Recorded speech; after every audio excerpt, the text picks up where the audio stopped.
Today on the agenda, we have items of interest from commissioners, followed by the director's report, and then the consent agenda, which on there is consideration of the minutes from April 24th, as well as right-of-way vacation request number 8528 Northwest Terminal Street between Northwest 17th Avenue and Northwest Upshur Street. That will be followed by a briefing on the Southwest Corridor Equitable Housing Strategy. And I apparently can't speak, so I'm glad most of you guys are here to do all the talking tonight. And then that will be followed by a hearing on the residential infill project. Before we move too much further, for those that are here for the residential infill project, just as a heads up, we will be limiting testimony tonight to 2 minutes. Okay, so items of interest from commissioners? We're gonna roll. Okay, director's report. No director's report. Fabulous. Next is the consent agenda, consideration of the minutes from April 24th, as well as right-of-way vacation request number 8528. Move adoption of the consent agenda. Do I have a second? Second. All in favor? Aye. Aye. All any opposed? No opposed. That passes. So next up is a briefing on the Southwest Corridor Equitable Housing Strategy. I believe Eric is coming up, looks like with some friends. Or a friend?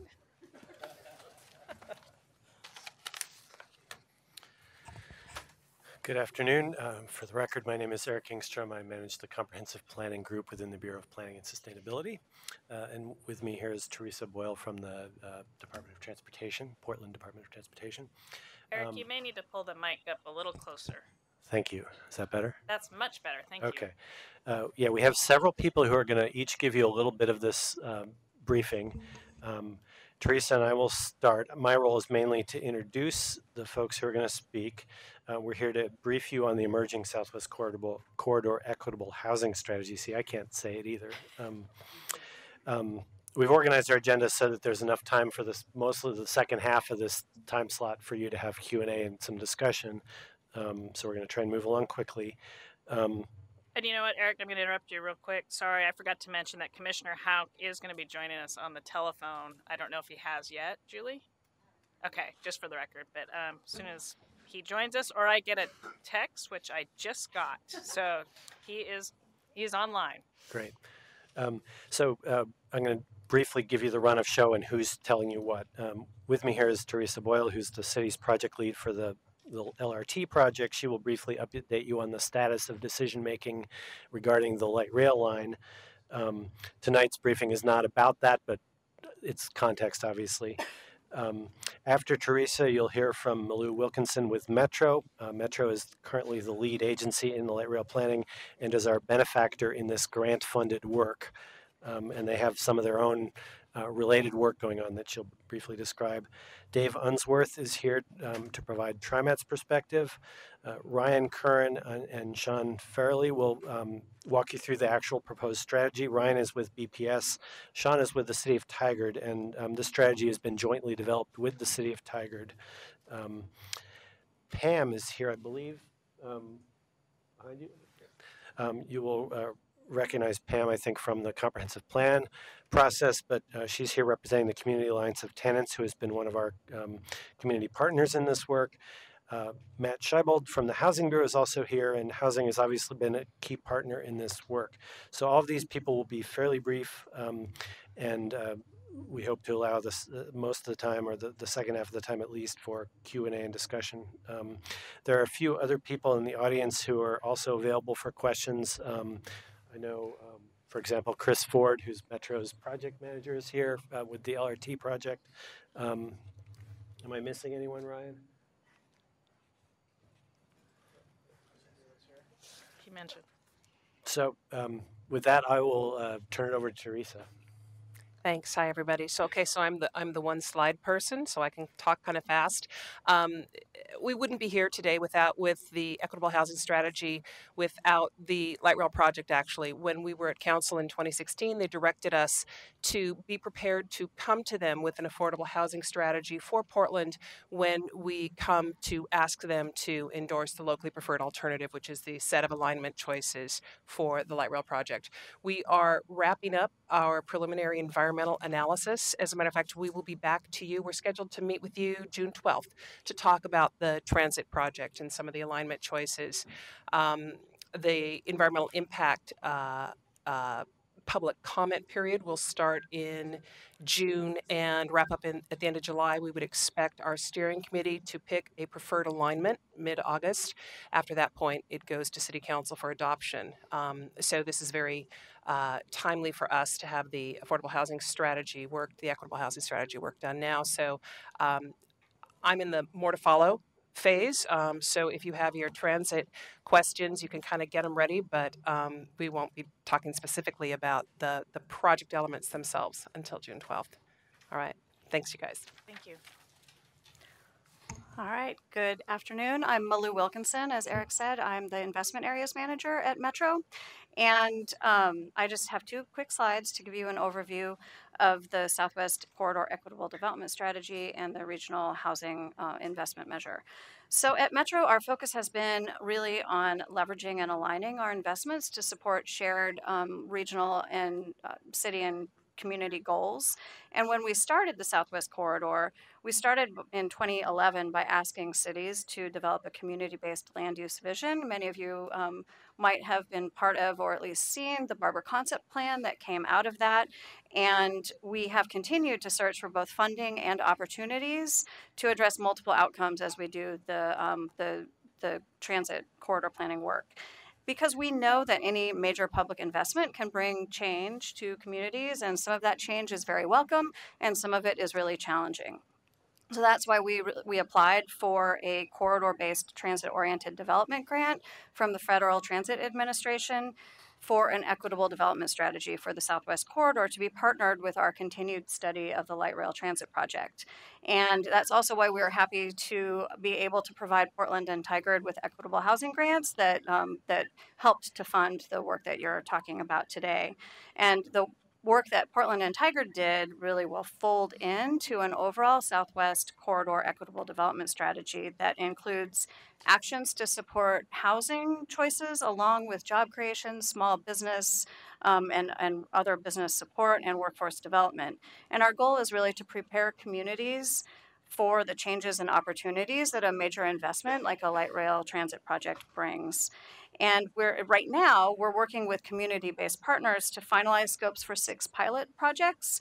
It's about $275,000 that we're able to give to community-based organizations to test potential actions that might be included in the Southwest Corridor Equitable Development Strategy that begin to address community and housing needs in the area. 3 of those grants will be focused on housing, whether both cultural specific housing needs as well as potential home ownership for lower income folks. And 2 of those pilot projects will be focused on business stabilization and growth, and 1 will be more focused on engagement. Our work with the Southwest Corridor Equitable Development Strategy is guided by a project oversight committee that includes community, nonprofit, educational, and agency partners. And we are aiming to have this complete in the summer of 2019 that will provide us with an equitable development strategy to guide how we as partners invest in the Southwest Corridor well ahead of our hoped for light rail project that would, it could be in service in 2027. Next slide, please. So the other piece I was asked to give you a brief overview is the Regional Housing Investment Measure that last year, the Metro Council directed staff to work with partners and stakeholders around the region to develop an investment measure that will help address one of our greatest challenges across this region, which is helping families, seniors, people with disabilities, communities of color, and other vulnerable members of our community find stable, affordable homes and the opportunities that come with having a stable, affordable home. Some of you might have been involved in this, but over the last several months, we've been working closely with technical and stakeholder advisory tables.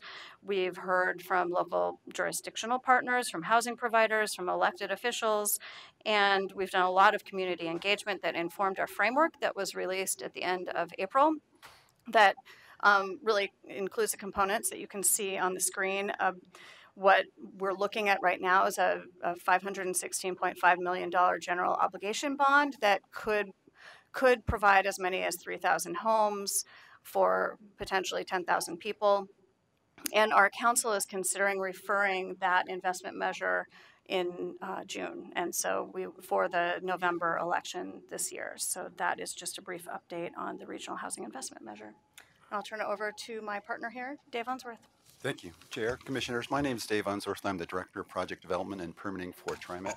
I've got 5 slides, but I'll try and be very succinct. So our values at TriMet really are to make sure that we're serving all the members of our community, and with a focus on our core business objectives to allocate resources in a way that focuses on low-income populations and communities of color, make sure they receive high-quality service. That's why we've just extended a new bus line out 162nd Avenue. We think about Southwest Corridor, we've got to think about what's happening now and then what is happening when we actually open up the project. We open up the project in about 2026, so it's a number of years down the road. Lots of work still needs to be done leading up to that. One of the things that we value when we build light rail projects are we want to promote mixed use and mixed income. We don't want to isolate communities. We want to have a broad community opportunity at stations. So next slide. We think we're part of the solution. So we understand that families have to make choices between driving a car, food, housing, and one way you can deal with that is lowering the cost of transportation, which is putting housing near stations. It allows someone to use that train, and we see that it happens all the time. So part of what we've been doing as a coalition in the City of Tigard, Washington County, City of Portland, Metro, and TriMet is developing an MOU, a Memorandum of Understanding, on how TriMet may approach affordable housing on this project with excess right-of-way at some other point, how other people like Metro will look at a bond measure, how Portland Housing Bureau may focus eventually some dollars on this corridor. So next slide. One thing to say is over the years we've been focused on transit-oriented development. So there's about 31,000 units that are around our transit stops. So we recognize that. So if you put it in the right place, you can have higher densities, and we take cars off the road and we get people on the train, we get people on bike and ped. We're going to continue to do that, and along with Metro, who has a program that helps to fund that. Then the next slide. This next slide shows there are 5 stars. 4 of those stars right now are currently under development with 475 affordable housing units on TriMet-owned property that we've essentially land banked. Argyle Avenue on Interstate, we're working with Portland Housing Bureau and Reach Community Development. 122nd Avenue, we're repurposing a park and ride there. In Clackamas County, our Fuller Park and Ride, we're taking half of that park and ride and putting 6 stories worth of affordable housing on that. Recently, Washington County's come to it and said, we can see that there's a little piece of your park and ride that we can use. We think there's about ability to put 200 affordable housing units in there. So we get that. We get that if we get to build this project, we will have some remnant pieces of property. We will look towards repurposing, getting that back into the community use in a way that addresses or helps to address some of this affordable housing issue that we see in this community. So that was my quick, succinct run through my slides, Eric. So I'm going to invite Ryan and Sean up then to talk to you a little bit more about what the actual strategy is.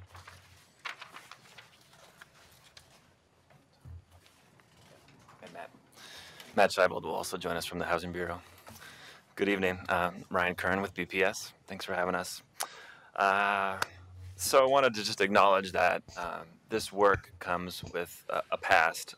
Housing and urban renewal and planning agencies have a long history of overcommitting and under-delivering on our housing strategies. And that's something that today we want to talk to you about and ask the PSC whether we are going to do something different this time.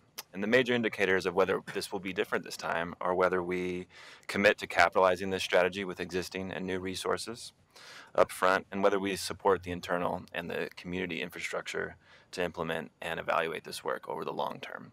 Right? Those are the real indicators of whether this will be different this time.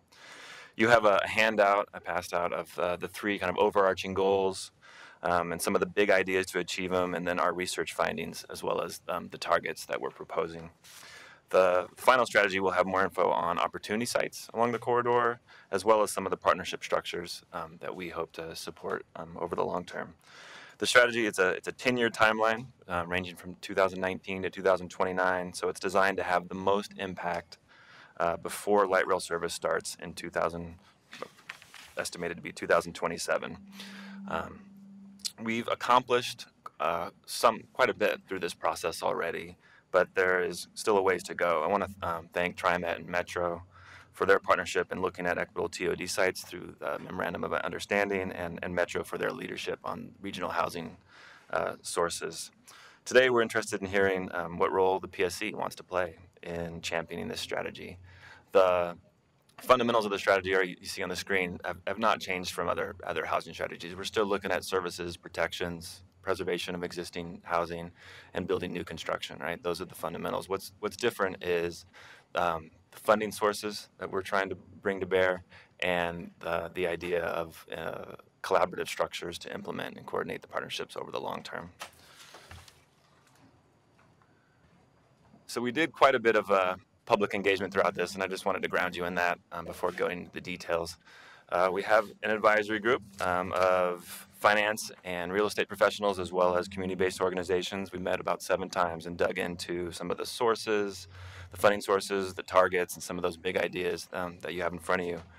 And we hosted an October event at Markham Elementary, had about 100 plus community residents, and really helped focus the project on the goals of creating inclusive and integrated neighborhoods. The mayor took the opportunity to ask for a regional investment in housing alongside the transit project, and the mayor and Commissioner Saltzman followed that up with a letter to TriMet and Metro, which you also have in your packet. We made an early commitment to our community-based organization partners to support their engagement of low-income communities and communities of color, providing about $70,000 in community planning grants. Pam Fan from the Community Alliance Attendants will tell you a little bit more about the priorities that came out of that and what their activities were. You should have also received a letter from those organizations about their priorities. The funding also provided support for a resident leadership cohort that has been meeting over the last 4 months, and Pam will describe a little bit about what their priorities are and what their activities are even in the very near term. Thank you. My name is Pam Fawn. I'm the Policy and Organizing Director over at the Community Alliance Attendants. Thank you so much for having us. This has been an amazing project over the last 4 months in preparation for how to really involve low-income tenants and tenants that are the most vulnerable to displacement along the corridor, and that's kind of the population in the community that CAT works most with. But to describe the work that we were doing, essentially, we came together with other groups like OPAL, Momentum Alliance, Unite Oregon, as well as Community Partners for Affordable Housing as a consortium, essentially, of community-based groups to kind of sift through the equitable development questions that were being presented to us from the tenant's perspective. So essentially, we worked together to engage and essentially canvass as many low-income tenants as possible along the corridor to see if there were any issues that arose from connecting and engaging in the way that CAT does, which is a door-to-door canvassing style.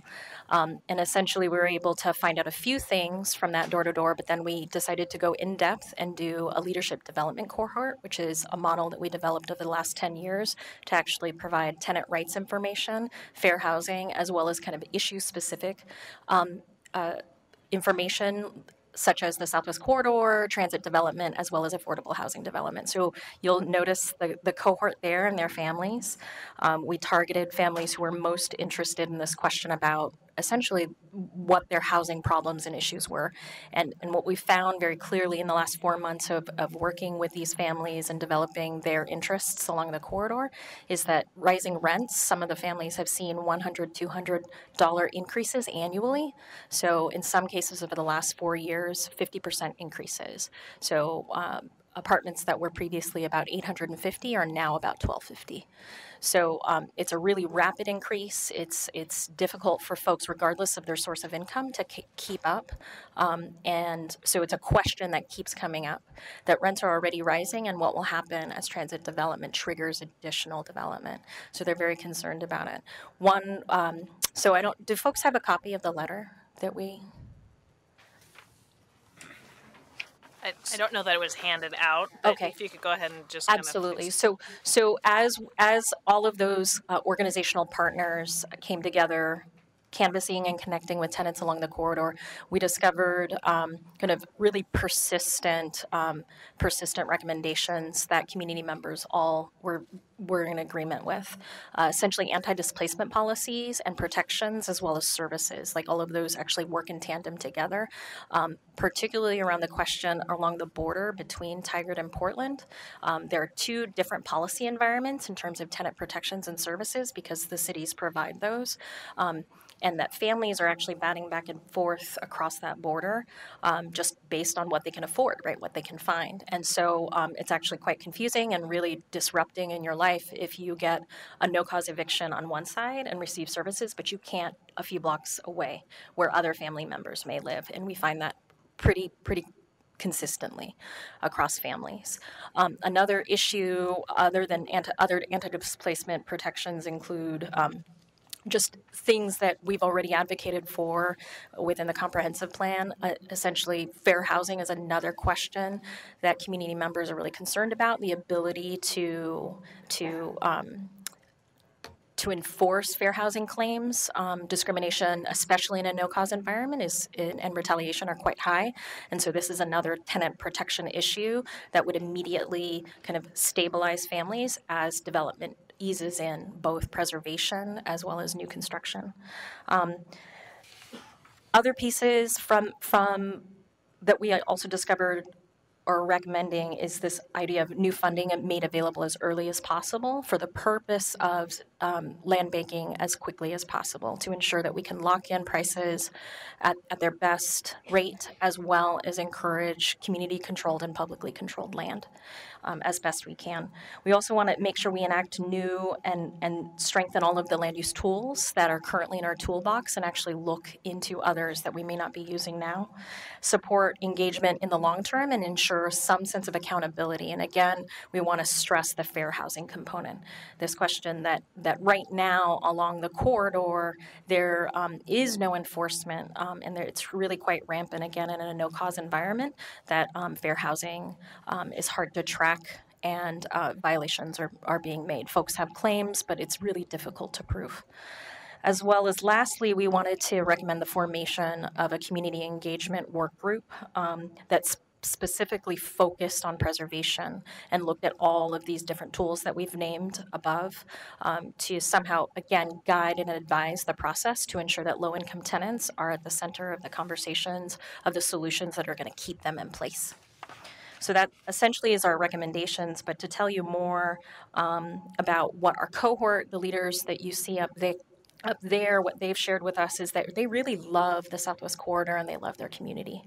Across that border between Portland and Tigard, along Capitol Highway, and various other, kind of fingers away from the station areas. I think they love how diverse it is and how affordable it is currently in comparison to other parts of the city that they've already been displaced from, and that they're most interested in what we would call regulated long-term affordable housing. So we've talked about 30-year affordability, even 99-year affordability. How can we get persistent affordability to ensure that multiple generations of these families get the opportunity of that kind of stability? And then lastly, folks are really excited about this near term, the thing that will stabilize them immediately, which is the tenant protections as well as services that allow them. And that includes legal consultation, this idea that families should, especially families of low income, should have a right to counsel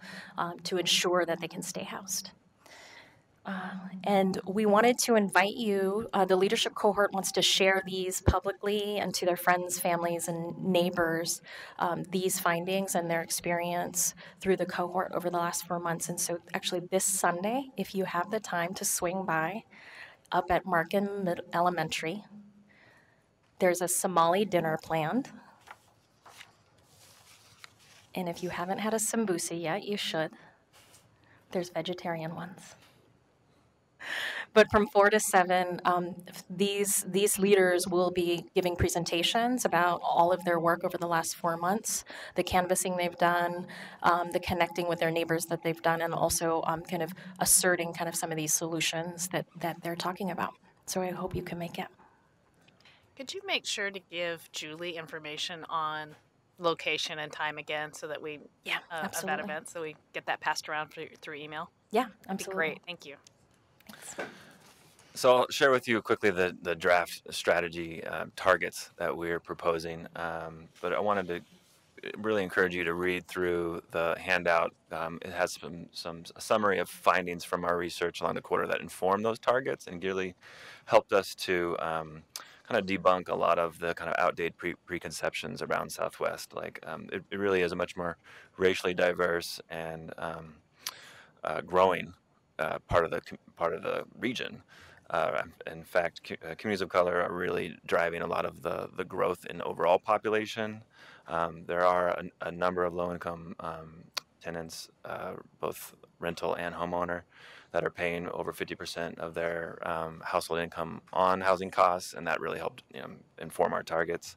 Our research identified hundreds of currently affordable buildings that are going through very rapid change in terms of ownership and rent increases, but only a handful of regulated buildings. So it really helped answer the question of why would we look at affordable housing resources in the corridor, both from a fair housing perspective and an anti-displacement perspective. That information was very rich and eye-opening for a lot of folks. It also affirmed that the area is extremely rich in amenities, and the proximity to jobs and education is an incredible opportunity to increase that access. So here are some of our targets. Most of the growth in the corridor we're expecting over the next 10 years is to probably be about 3,000 additional households projected over 10 years. Most of those households will find housing in the open market. So even if we were to achieve our most aggressive new construction targets for affordable housing, we still have a minimum target of about 1,700 units of just market rate housing to meet the overall anticipated demand. The minimum goals for affordable housing are based just simply on existing resources, right? Not going back to that original statement of not overpromising and underdelivering. These are based on what we think could be achieved given resources like the Tigard Urban Renewal Area, the Portland Housing Bond, current state tax credits, and inclusionary zoning. But if we were to stretch these targets to about 2,300 homes, either preserved or purchased, we would need new resources like we're exploring a Portland Urban Renewal Area. You heard about the Metro Regional Bond, as well as a building preservation fund hosted by the Network of Oregon for Oregon Affordable Housing Fund.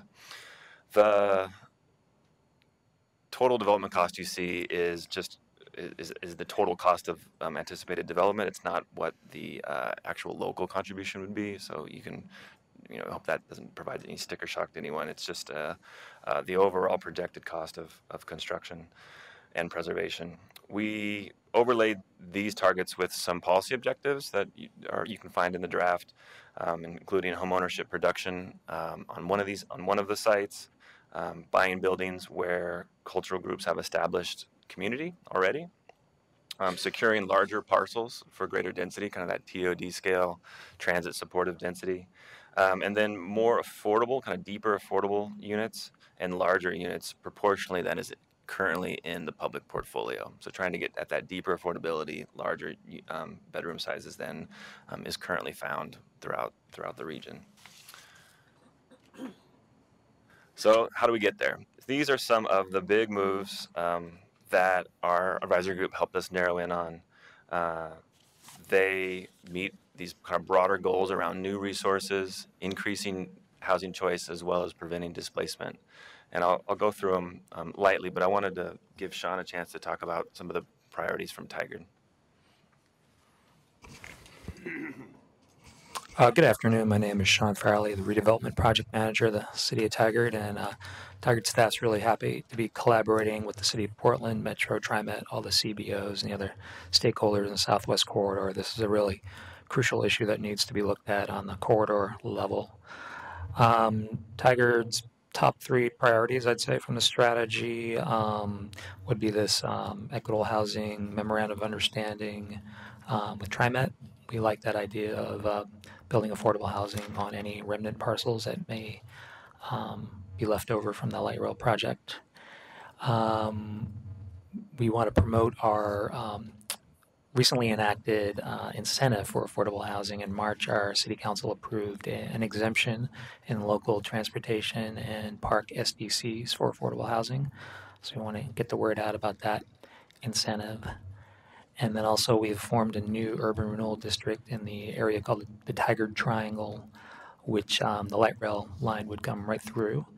And promoting affordable housing and all housing, and then that district is a project in the plan. And in fact, our first TIF allocation is to support Community Partners for Affordable Housing project. So we're happy to be working on this project, collaborating. So one of the big corridor-wide constructs we came up with was looking at 10 of the 10 proposed stations for Portland and Tigard that have good residential zoning around it, that there would be one kind of new affordable TOD scale development at each station, really providing equitable choice along the entire corridor, and then an equal number of building acquisitions where the vulnerability is greatest, right? So that wouldn't necessarily be at each station. And that this construct obviously requires new funding. So we looked at the idea of a memorandum of understanding, and that's being acted upon. And been very focused on the land and the new construction. The Metro bond, supporting the referral of that, which would have both preservation and new construction priorities. But then looking at our own house, the opportunity to form a urban renewal area in Southwest Portland. We did some modeling that we think could potentially preserve and develop up to 280 units in the corridor, station specific. And then also seeding this NOAA fund to acquire buildings and convert them to regulated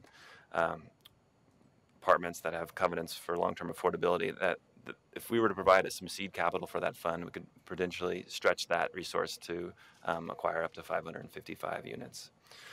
We are also have a Metro application in for grant money to begin station area planning and further some of the work on opportunity sites. So we're looking forward to that level of implementation as well. I won't go too much into opportunity sites, just to note that we are looking at feasibility and what the gap would be, and what the price tag would be if we really teed up a strong pipeline of affordable housing in the corridor. Note that having a pipeline of projects and sites is only the beginning. The true challenge is whether we have the permanent capital to build on these sites once they're available. So I wanted to that's my opportunity to pass it to Matt Scheibold and lay out. These are kind of the three challenges, and then the question to you that we see going forward with implementation. There's a lot of support for this work. We have some early wins, but these three challenges are still out there, and we're wondering what you anticipate the PSC role being. So I think I'll just briefly mention, and then we'll open up to questions. The Housing Bureau has not traditionally operated significantly in Southwest Portland. Most of our funding has, particularly for affordable housing development, has been in urban renewal funding. So absent an urban renewal area, there is not a lot of capital funding to either acquire buildings or construct new affordable housing. We do anticipate the potential of probably at most 1 to 2 either acquisitions or new construction projects in the Southwest associated with the Portland Housing Bond, but we do have a citywide policy framework that is trying to achieve some geographic diversity in our affordable housing production and preservation with regard to that that source of bond funds.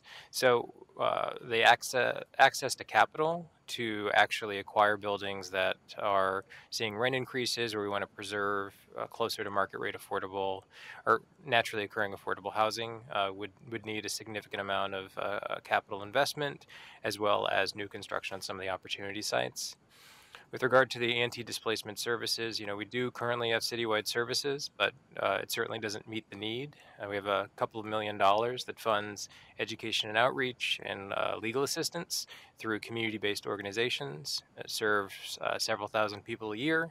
But again, that far, Pam can speak to it as well, that far outstrips the demand we actually see from the community.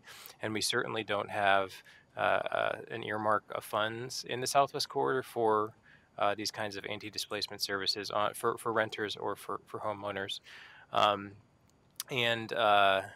We did put in some requests in through the budget process. We were able to get some citywide home repair funds, which we have not had in the past. We were able to maintain the current level of service around our education and outreach and legal services through the Housing Bureau's Rental Services Office. But both with regard to anti-displacement of existing renters and homeowners, as well as the acquisition of regulated affordable housing and the construction of new affordable housing, will require some new allocations of funds that the Bureau currently doesn't have. We want to be really candid about that. We think it's important right now, but we also think it's particularly important when light rail starts to move into the community. But that is something that, if it's a priority for the city, that we all need to prioritize together, both not just the strategy, but the source of capital for development and services. So, and we'll take some questions and have a discussion now. Before we open it up for discussion, just kind of as a time check here, I think what I'd like to do is limit this, if we can, to about a 20-minute discussion, so that we can have a quick little break before we go into the hearing to follow. So just kind of be mindful as we're going around, and don't forget we can always kind of collect questions for written responses later. So I'd be shocked if I don't have some questions. We'll go ahead and start this way. I see Andre, Teresa, do you have a question? So Teresa, let's just kind of run around that way. So it looks like great work. I think we really do need to diversify our support for housing, especially into the Southwest area. Did you have specific requests from us? There's a big question at the bottom of that slide. Like, you know. As noted, the key challenges are kind of listed there, and some of those will require tough decisions in the next budget cycle. And so some advocacy around prioritization for co-investment in both the housing and the transit, I think, is an ask. In terms of implementation and kind of accountability and stewardship of the strategy, a letter of support up front, and kind of your expectations about and conditions for what follow through looks like would be helpful, as well as just over the course and lifetime of the strategy, taking note of what we've accomplished, what's left to do, and most importantly, kind of what are the outcomes in the community? Like, what are you actually seeing? I think that is something that often doesn't happen once you get past the launch of a strategy and some of those initial wins. You stop taking note of what's being accomplished until it's too late and there's a headline about what you didn't accomplish, right? Yeah, may I? Go ahead. I might add it to contextualize. Make sure to speak in the mic, sure. Please. To contextualize this further, I feel like it's really important to think about kind of the past opportunities that the Planning Commission has been able to greenlight projects that have not necessarily been the cause of displacement, but rather have fueled it and accelerated it. So the question here is, there's an opportunity. We're looking years before an investment is being made. What opportunity do you want to take now? We're telling you now, even though we've been here years, Kat has sat in front of you, tenants have come many times to tell you that rents were rising. They continue to rise even further. So it's not a question of I guess for us, at least from the community end, we're really encouraging you, if not demanding at this point, that full, as many protections are in place so that displacement ends. And we're telling you now what those solutions are. I got a ton of questions, but I'm going to be quick. So to follow on, would the communities you represent, and I first, this is an excellent piece of work. I mean, it's a lot of promises, a lot of money, and it's an excellent piece of work. But the communities you represent, would they move forward without all the tools here, or would you take part of the tools with the hope of council doing something later?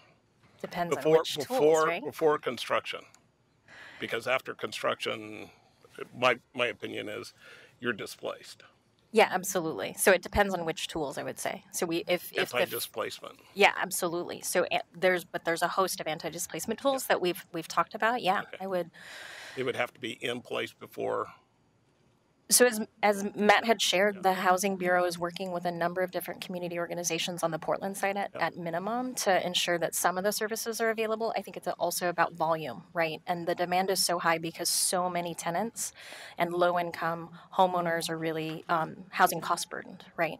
What I'm trying to say is if it's not fully funded to meet the volume needs, are you still okay with them building light rail? It's just kind of a yes or no. Kind of, if you're in, great. If not, you need to say so, I think. Yeah, I think we'd have to take a look, to see. I mean, I think the simple answer for community-based organizations, and I can speak for CAT only, is that there are so many families losing their homes right now, and community disruption is very real.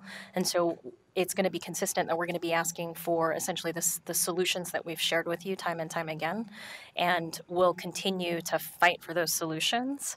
It's a question of whether or not decision-making bodies are interested in moving the direction that we'd like to move. But without those, you're pretty sure you're just not going to be in the game long term. Be able to afford the housing in Southwest. If families are displaced, they're displaced, and a lot of families we know are going to as far as Sherwood, some to Sweet Home and Salem. I mean, it's so Matt, very few options at this point. In your budget proposal this year, you guys had some anti-displacement. Did that get funded in the mayor's budget?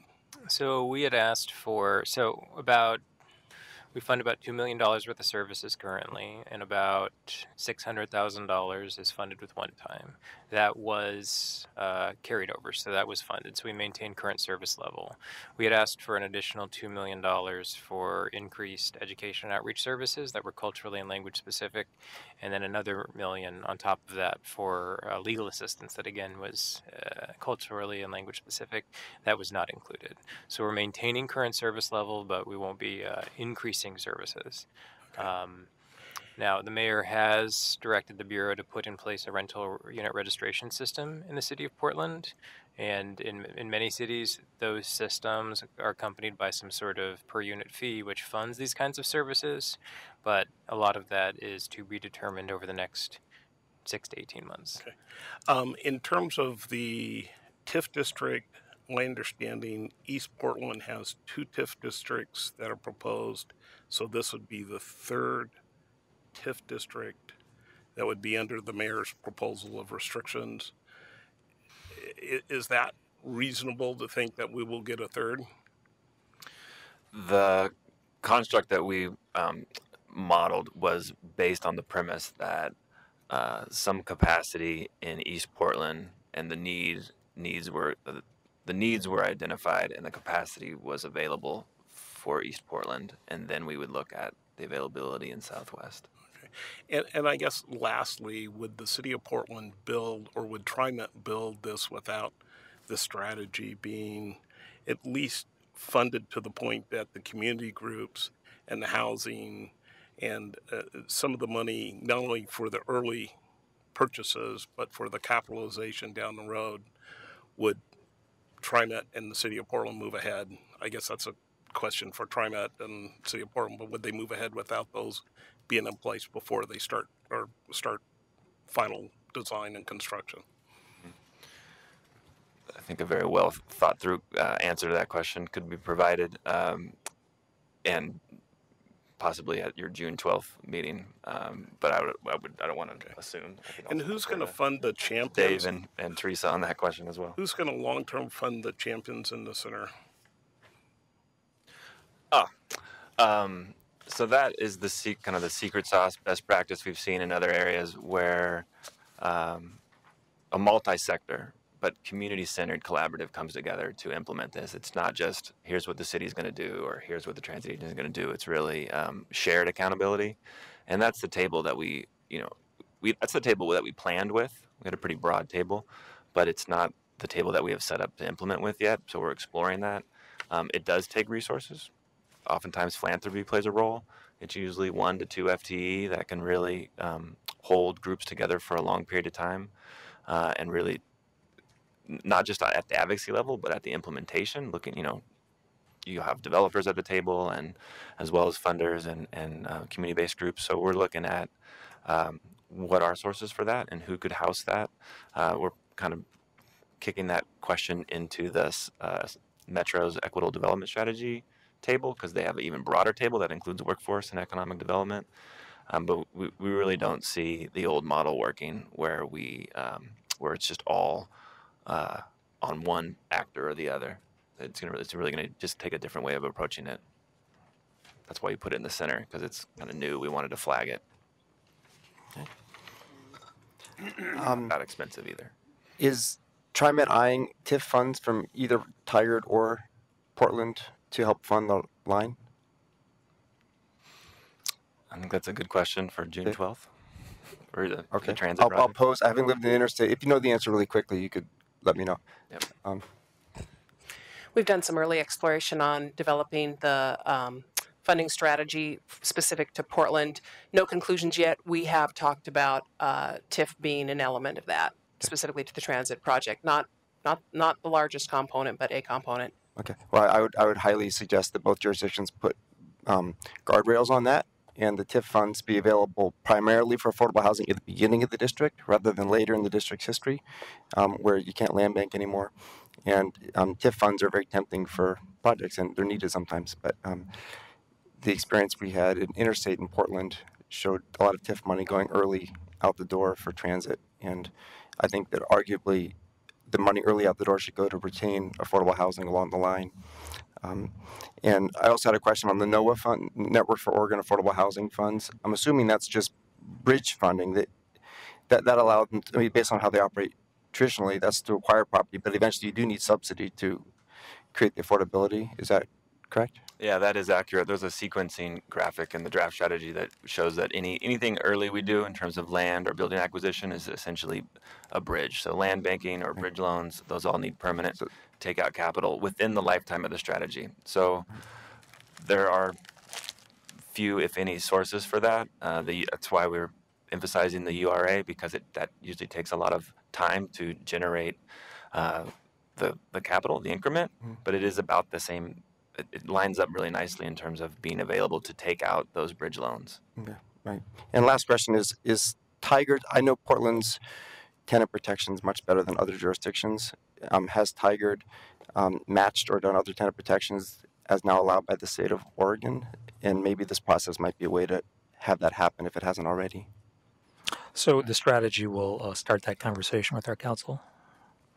And get back to your question before that, TIF is not anticipated to be spent on light rail in our Triangle district.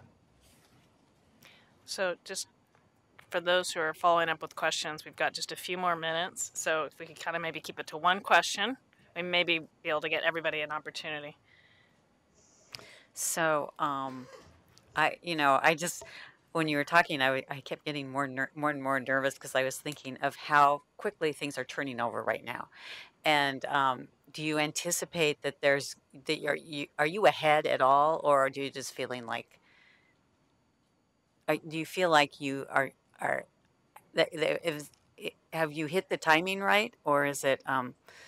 Are you still wondering whether you're going to be able to have a good impact? Is the question ahead in the Southwest just in ahead general of people being displaced already? No, we're not. I mean, people are being displaced at a significant rate across the city and also just the metro area. Mm-hmm. So. And in terms of the Southwest, for some people, this is the second time. Like, they found housing in Southwest because it's some of the last affordable housing, and they're anticipating another move. So that's just another layer to this. And are you doing things differently than they did for the Yellow Line? Are there other strategies that you're using besides what they used for the Yellow Line when that went in? Yeah, to Eli's point about trying to upfront investments in land and in capital, and then I think the emphasis on building preservation and services. though there currently isn't a champion for that. I think that emphasis came directly out of the engagement that CAT and their partners have done to really center the strategy on the near-term crisis as well as kind of meet this long-term need. I would like to think we'd have a more balanced product if we hadn't had that, but I think the reality is that we probably would have planned more toward the future and not so much on the near-term crisis that's existing. But thanks to that engagement, we really, I think, have a much more balanced strategy that accounts for that earlier the earlier phenomenon. And, really quickly, I think it is an astute point. We have a lot of similar strategies in there, and I think it speaks to Eli's point about what gets funded first and what gets funded later. And I do want to quickly answer your question also about homeowners. We are starting to have reports of significant just general flyering. So folks that are living in the northeast area are familiar where companies will just put flyers in the mailbox or on the doorstep offering to buy homes for cash. We're starting to see that ramp up in the southwest area as well. Mm-hmm. So our partners at Neighborhood House, for example, there's a senior program to support low-income homeowners. Their program manager told me that their clients are receiving up to 10 mailers a week and 1 in-person door knock a week. So at their door, unsolicited, can I buy your home? So that's we're seeing that absent the context around transit planning, that this is just happening today regardless. And so if there's any issue that I think that would have a significant impact in the near term is the preservation of those currently affordable units that are market rate.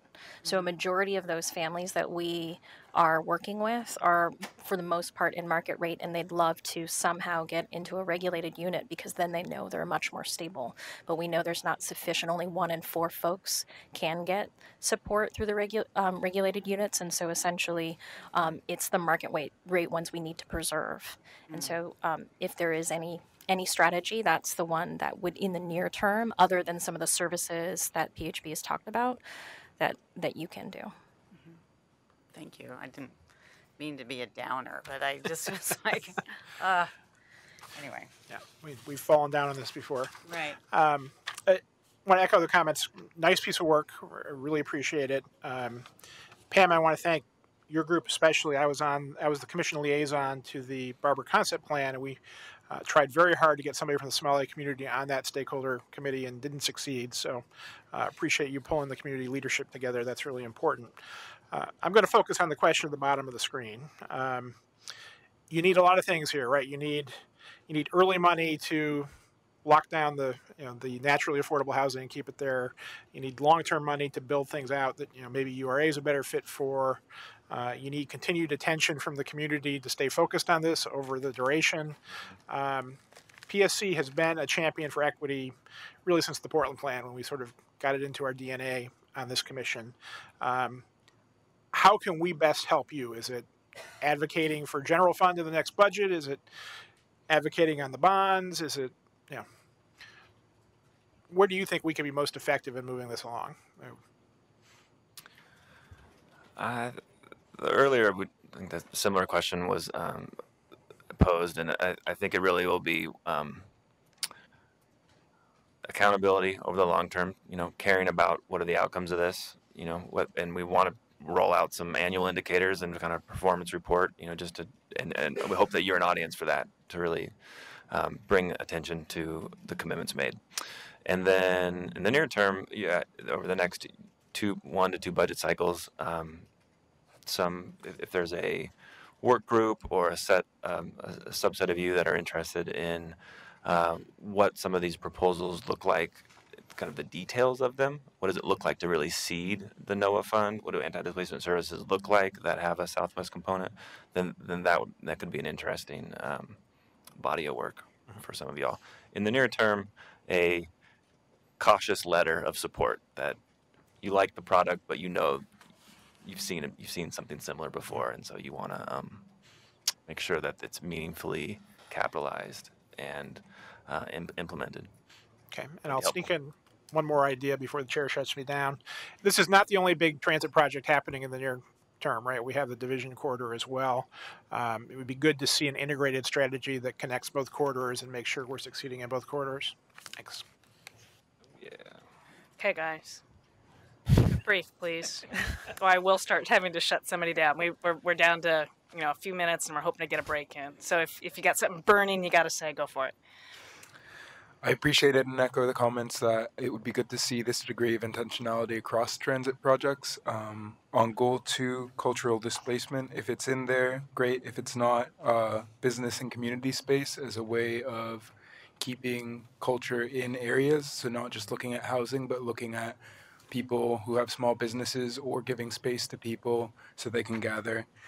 And on the point of a coordinated transportation approach, I think that we're hearing a lot of piecemeal anti-displacement, and at least for me, it seems like it'd be helpful to have a coordinated anti-displacement strategy presented to the Planning and Sustainability Commission to give us an overview of what is being done across different projects, across different regions to address anti-displacement, as opposed to seeing it come up in each project and kind of getting a high-level look at it. Can I just So mention? I'm going to run through basically 4 items really quickly. If you can answer them now, great. Otherwise, if we can hear back on the 12th. Just sort of procedurally, whether or not we're going to be asked to make a recommendation on a locally preferred alternative in June. Wondering if the draft EIS is going to have an analysis of potential light rail impacts on housing cost and consider whether or not it's something for the project to mitigate. Whether or not the coalition is developing some sort of running list of state laws that might be an impediment to land banking or developing housing in conjunction with use of right-of-way remnants. Whether or not they're sort of running a list of what you need to start lobbying the state on to get those lines in alignment, those laws in alignment. Looking at whether there are opportunities to include people that are potentially displaced in some of the job opportunities related to light rail construction. And then lastly, it would be great if there were some sort of wraparound services associated with all of this to help specific families move out of needing assistance and be able to have other people move into the assisted housing and continue to move along the economic spectrum.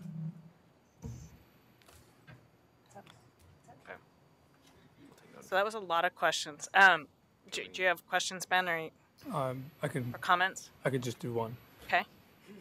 And I'll be really brief. It's around the natural occurring housing. It seems like that's one of perhaps of the unique features of the Southwest Corridor. The fact that there are quite a few already housing units that are market rates, but they are on the kind of lower end of the market rate. So there's an inherent affordability there. As you weigh your options, it seems like that's perhaps an opportunity to perhaps broaden the reach of a strategy in terms of numbers, in terms of sheer numbers and capacity, and perhaps helping more families. What were the parameters, so to speak, between picking between new, old, rehab of existing units, perhaps acquiring older buildings versus new construction? There are cost considerations and timing considerations. You can acquire and convert an existing unit into a regulated portfolio quickly versus new construction and at a lower price point depending on the maintenance needs. So it just was a matter of meeting the near-term need at a lower price point.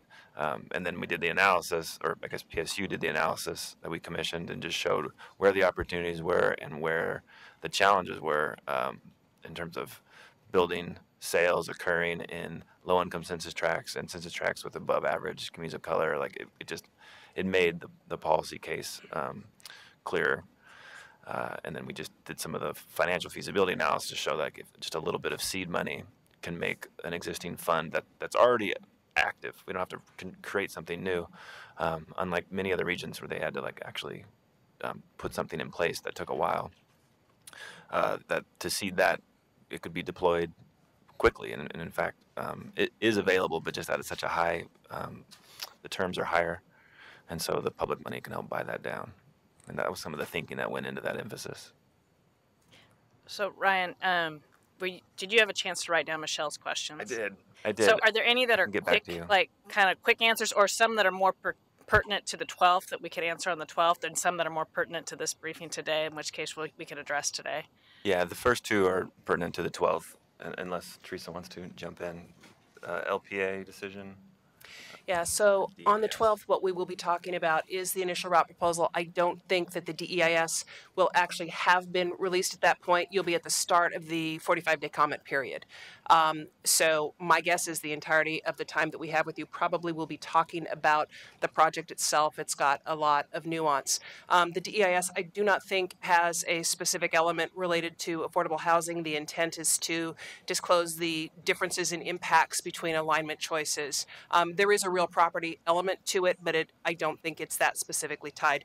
Those were the two of the four that I remember, but we'll be back in June, but it's sequestering some of that time to talk about the affordable housing strategy. I think you're going to have things to talk about with regards to the project itself also that you're going to want to provide us direction on. Thank you. I'm happy to follow up around the wraparound services and any impediments to land banking. I think those are definitely in our wheelhouse. Happy to put some thoughts together from our group. That'd be great. So before I forget, I do have a comment here from Mike Hauk, who has texted saying he is glad to hear that these comments and this strategy, especially with regards to need in Southwest Portland and debunking the long-standing myth that there is little to no need in Southwest Portland. Does that make sense to everybody? As I tried to read that. Anyway, makes sense to me. So what I wanted to, I guess, kind of get a quick feel for, hope to do here is is there anyone opposed to writing a letter of support? I put it that way because I think this is going to be an easy answer of, oh, maybe not. You are opposed to writing a letter of support? I'm not opposed to a letter of support. The word support, I'm against. Okay. So I think what we're going to have to, I'm trying to figure out how to move this on. Yeah, a letter, I think a cautious letter, I'm okay with. Saying I'm carte blanche, no. That's okay. Okay. So maybe just go back. So you've got cautious. Eli, your hand went up as anybody else kind of opposed to writing a letter cautiously supporting the strategy? It doesn't look like it, so I think we can work on that at another period. And then the other thing, I guess, is anybody opposed to writing in there, and I'm trying to adjust some of the challenges that we would like to see kind of ongoing feedback and support so that we can help support the effort and stay on top of the effort. I'm not seeing any opposition to that. And then I had written on my list that I think it kind of makes some sense for us to, if we can, form a subgroup to help with advocacy and to follow the project along and help kind of figure out how best we can plug in to support the project. So we'll circulate, or I'll have Julie circulate kind of an email around to our group to see if there's people who are interested in continuing in ongoing ways where we can plug in to help out. Yeah, and we're happy to Andres' point about citywide anti-displacement, we're happy to show how our work ties to the overall comp plan anti-displacement policies and how we're trying to coordinate with other anti-displacement efforts citywide. I mean, we're not doing this in isolation. So to that, if that sweetens the deal for joining this subgroup, you would be exposed to not just this project but others. Fabulous. Okay. Appreciate the effort and the time. This is great work, great start. Still work to be done. So I'm going to limit our break now to just 5 minutes. Gonna kind of get organized here for the hearing. The next step on the agenda will be the residential infill project hearing. I think I'm going to go ahead and read kind of through all this after that hearing, but what I do want to just kind of prep people here who are here to testify, we will be limiting testimony to 2 minutes, so as you're kind of preparing to keep that in mind. So 5-minute break and we'll rejoin.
y'all want to get going on this.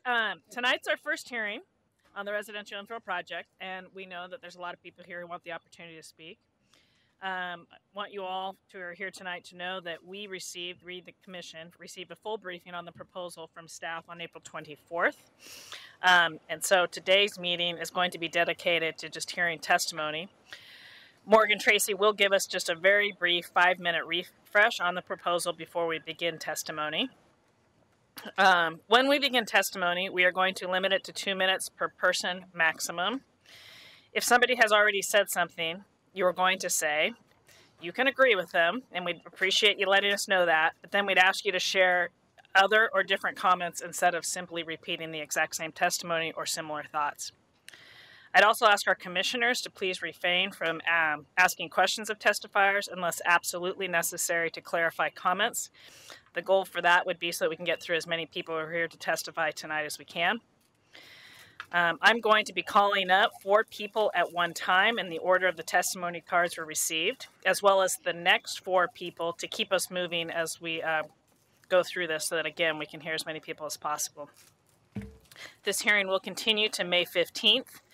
That will begin at 5 p.m. in the same location. Also wanted to just remind everybody, when you come up to testify, please provide us with your name. You do not need to provide your address. And please make sure to speak directly into the mic. We do have a commissioner joining us via Skype who's watching us, and so we want to make sure that he can hear everything. And I think, sorry, I got more to go here. As we did the last meeting, I would like to share a statement about PSC members' potential conflicts of interest on this topic. While it's not clear whether the proposed changes create a potential conflict of interest for PSC members because the changes affect such a broad class of property owners in single-family zones, in the interest of transparency, we have the following declarations. Commissioner Oswell, Smith, Baugh, and Bacharach do not own properties in single-family zones in Portland. All other PSC commissioners own between 1 and 3 properties that are in single-family zones. So with that, go ahead, Morgan. Great, thank Welcome. you. It's good to be here tonight. So I'm Morgan Tracy. I'm with Bureau of Planning and Sustainability, the Residential Infill Project Manager. Commissioner Schultz mentioned the full briefing we gave on April 24th. I just wanted to remind people that may be seeing this online, or for folks in the audience who may be interested, that presentation is available on the Planning and Sustainability Commission's YouTube channel. So I encourage people to check that out. So we have a lot of people here who are eager to speak with the Commission tonight. So in the interest of time, I'm giving a very brief presentation to simply lay out the 11 key proposals in this project. As you know, there are 3 project topics. The first is addressing the scale of houses. The second is increasing housing options. And the third is improving narrow lot development. For scale of houses, we are proposing using a new tool called floor to area ratio, or FAR. You may hear this used tonight, to limit the house size based on the lot size. We're revising how we measure building height. We are proposing to increase setbacks in the R5 zone. And we are adding some building design standards to improve the look of houses. To increase the range of available housing options, we are proposing creating an overlay to allow more housing types in transit-supported areas, providing incentives for affordable housing and adaptive reuse of historic properties, and encouraging additional cottage clusters. In addition to the current range of housing allowed in these areas, the additional housing types include a house with 2 accessory dwelling units, 1 inside the house and 1 detached from the house, a duplex with a detached accessory dwelling unit, or on corner lots where duplexes are allowed today, a triplex would be allowed, provided these structures meet the new limits on scale. To address development on narrow lots, that is lots that are less than 32 feet wide, we propose rezoning some areas of historically narrow lots from R5 to R2.5 for increased transparency. Remaining R5 substandard narrow lots will no longer be buildable separately. Improving building design by requiring attached houses when lots are 25 feet wide and limiting heights of detached houses on other narrow lots. And revising the rules for R2.5 zones to require 2 units on vacant double-sized lots, which are lots that are at least 5,000 square feet in size, reducing the minimum lot widths from 36 to 25 feet for land divisions, and allowing flag lots by using a property line adjustment when an existing house is being retained. Embedded in each of the project topics are proposals that affect parking rules. So you may recall this from our last presentation. Currently, 1 parking space per dwelling unit is required, except for sites that are within 500 feet of a peak service transit route. No parking is required for accessory dwelling units, and no parking is required for historically narrow lots. The proposed changes would prohibit parking between the building and street on narrow lots, would waive parking for the additional housing types in the new overlay, and would require alley parking for lots and alleys when parking is being proposed. So I also wanted to share a little bit update on our testimony and our inquiries to date. We have our call center that's been fielding calls from the Measure 56 notices. We've returned about 700 phone calls so far and responded to about 250 emails. We've also helped around 300 people during our one-on-one events at 6 different libraries around town. So these calls and emails and events have been for the purpose of getting people informed and ready to testify in front of you guys tonight. As far as written testimony, we've received over 450 submittals to date, and this graph shows the key topics that have been mentioned, with housing options receiving the highest mention, followed by scale, and then the overlay map and parking issues are tied. And we'll continue to update these through the hearing, the subsequent hearings. We are also hearing from lots of different parts of the city, but most significantly from inner east neighborhoods, with the least amount from northwest, where there's relatively little R25, R5, and R7 zoning currently. So in a flash, I'll leave you with that. This is a snapshot of our 11 proposals for reference, and I'll turn it over to the testifiers. Thank you. Thank you. Okay, first 4 testifiers will be Daniel Newberry, Mary Vogel, Terry Parker, Mike Beamer. Those 4 will be followed by Stephen Judkins, Linda Netkoven, Marshall Johnson, and John Mulvey. Daniel, I see here that you are with the Urban Forestry Commission. As a courtesy to other volunteer commissions, we will give you the courtesy of 3 minutes for your testimony. Everybody else, there is a reminder, it is 2 minutes, and I will be asking you to stop if you go over 2 minutes, just as a heads up. So, okay, Daniel, let's get going. Okay, thank you, Commissioner Schultz. Daniel Newberry, I'm the policy chair of the Urban Forestry Commission, and we sent in a letter, but I'm not going to go through the whole thing, just going to go through some of the points that I'd like to emphasize. So first of all, we commend BPS and PSC on putting together a plan that accommodates multiple goals, especially the use of floor area ratios to limit lot coverage, and in doing so, potentially preserve green space. The residential infill project proposal states, quote, it provides options for additional spaces to grow and preserve trees. This is where we'd like to weigh in to encourage a few changes we believe are necessary to achieve this goal. Much of our concerns relate to impervious area. In both current and proposed rules governing development for residential development, there's essentially no limit on impervious coverage in a lot. A building footprint has restrictions, but when you add driveway, patio, external ADUs, and the like, it can cover a substantial portion of a lot. We urge the PSC to put in place impervious area lot coverage limits that will preserve space specifically for large form trees. Because as we know, once an area is paved over, that area permanently excludes trees and plants. Trees provide so many benefits, as we know: heat island amelioration, stormwater reduction, slope stabilization, bird, wildlife habitat, air quality improvement, and many other health benefits that come from living near a forest canopy instead of bare concrete and asphalt. And in Portland, many of the tree-deficient areas also tend to be in lower-income neighborhoods, so we think this is an issue of economic equity as we work toward minimizing impervious areas. So we would like to request that you direct BPS staff to analyze the potential increase in impervious area on the heat island effect in particular, and also on equity impacts.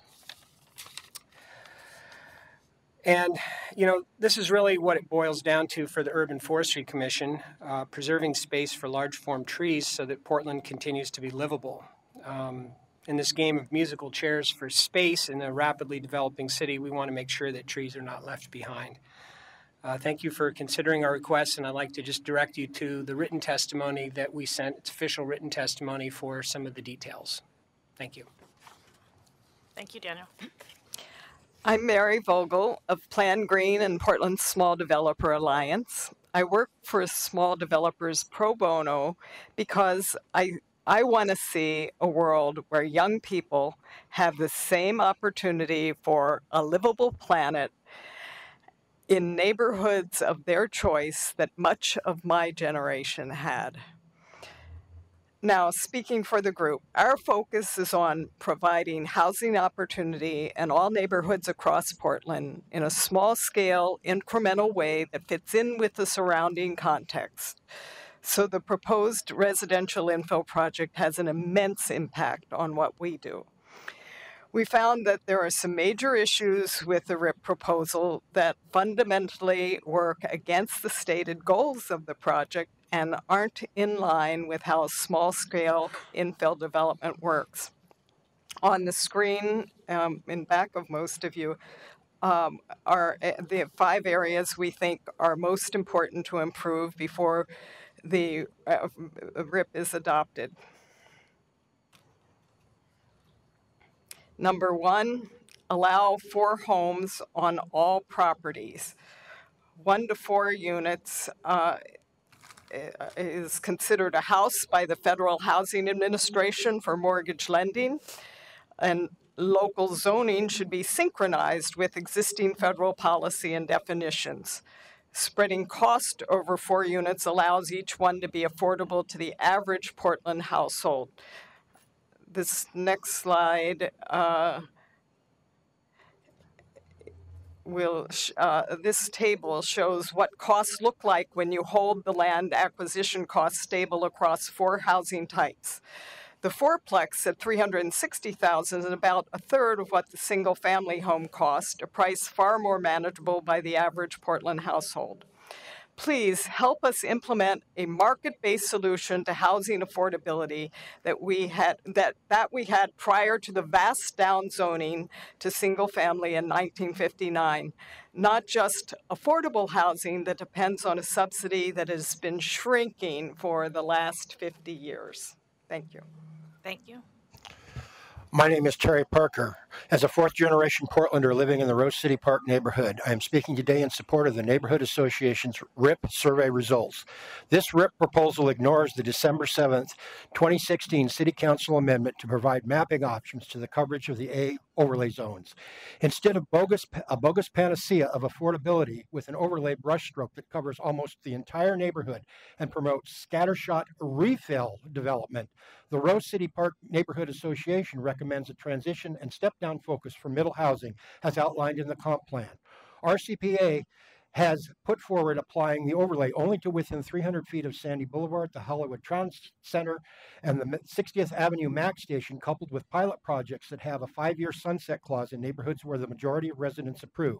This RIP proposal ignores the City Council December 16th amendment that disallows rezoning of underlying lot lines. The Rose City Park Neighborhood Association supports this truth-in zoning amendment and opposes the RIP rezoning of properties from R5 to the archaic R2.5 narrow lots. The rezoning encourages demolitions, displacement, gentrification, and is inequitable to the mostly working-class homeowners who purchase their homes with R5 zoning in place.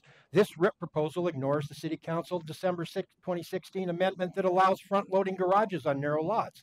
The Rose City Park Neighborhood Association supports this amendment.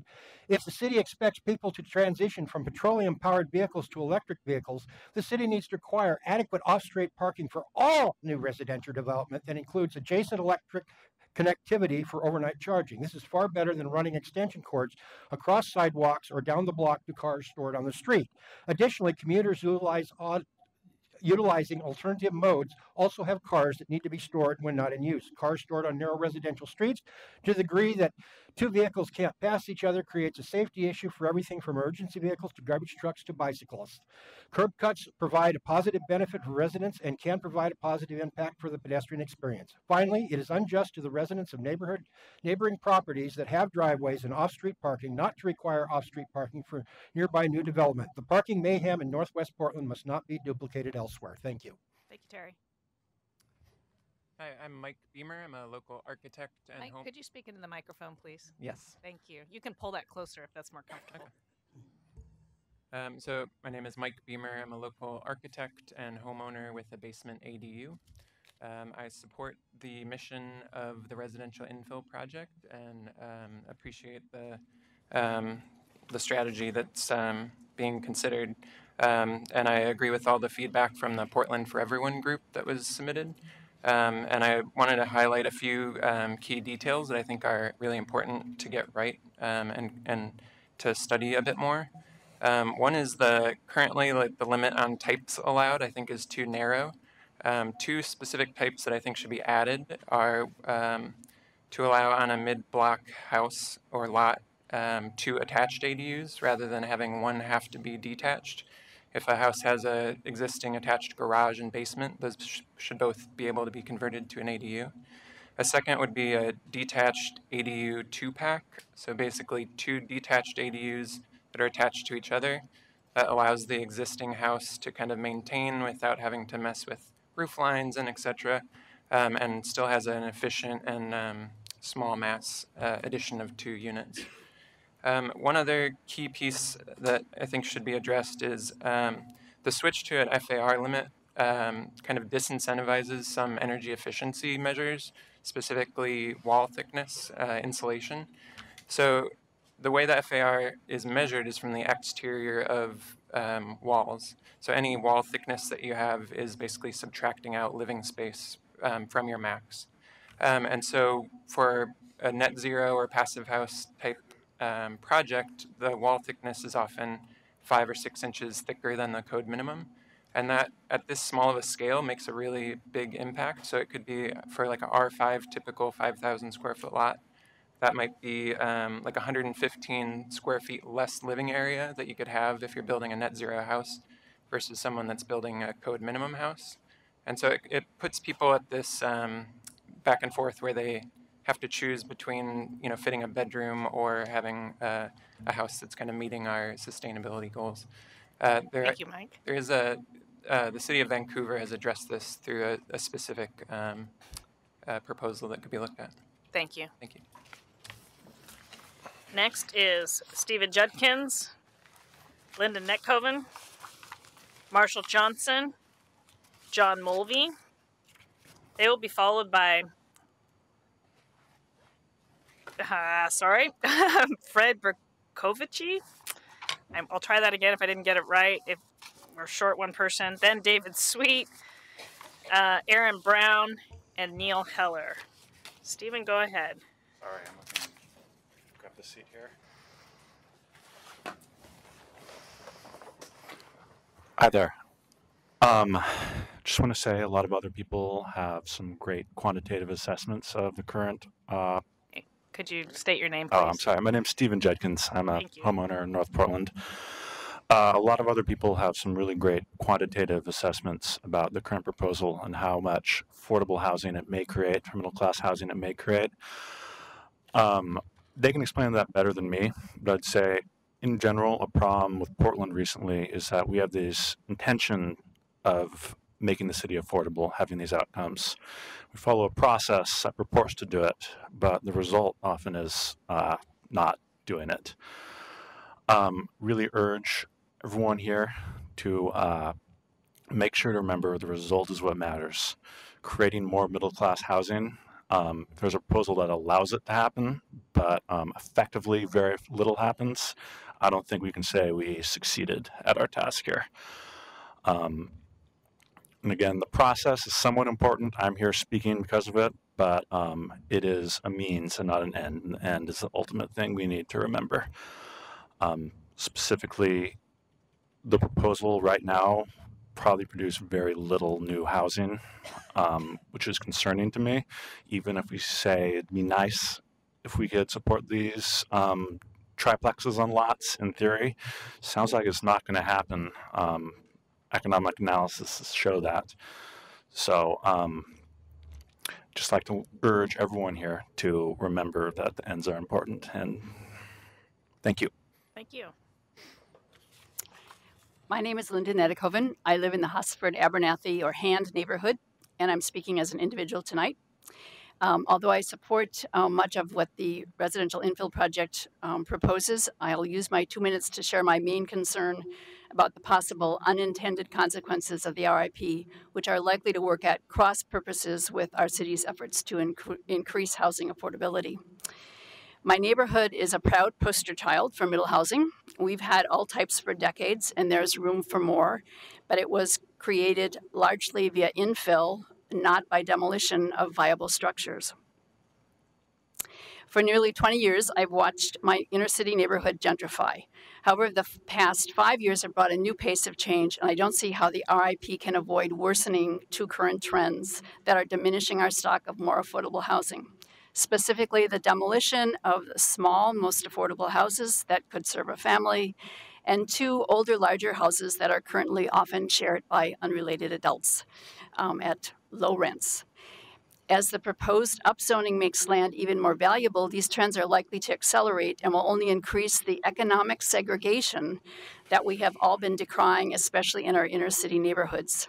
New structures that replace sound existing structures are likely to provide more choice for those who already have choices at the expense of those who are struggling to hold on to housing they can currently afford to rent or to find housing they can afford to buy.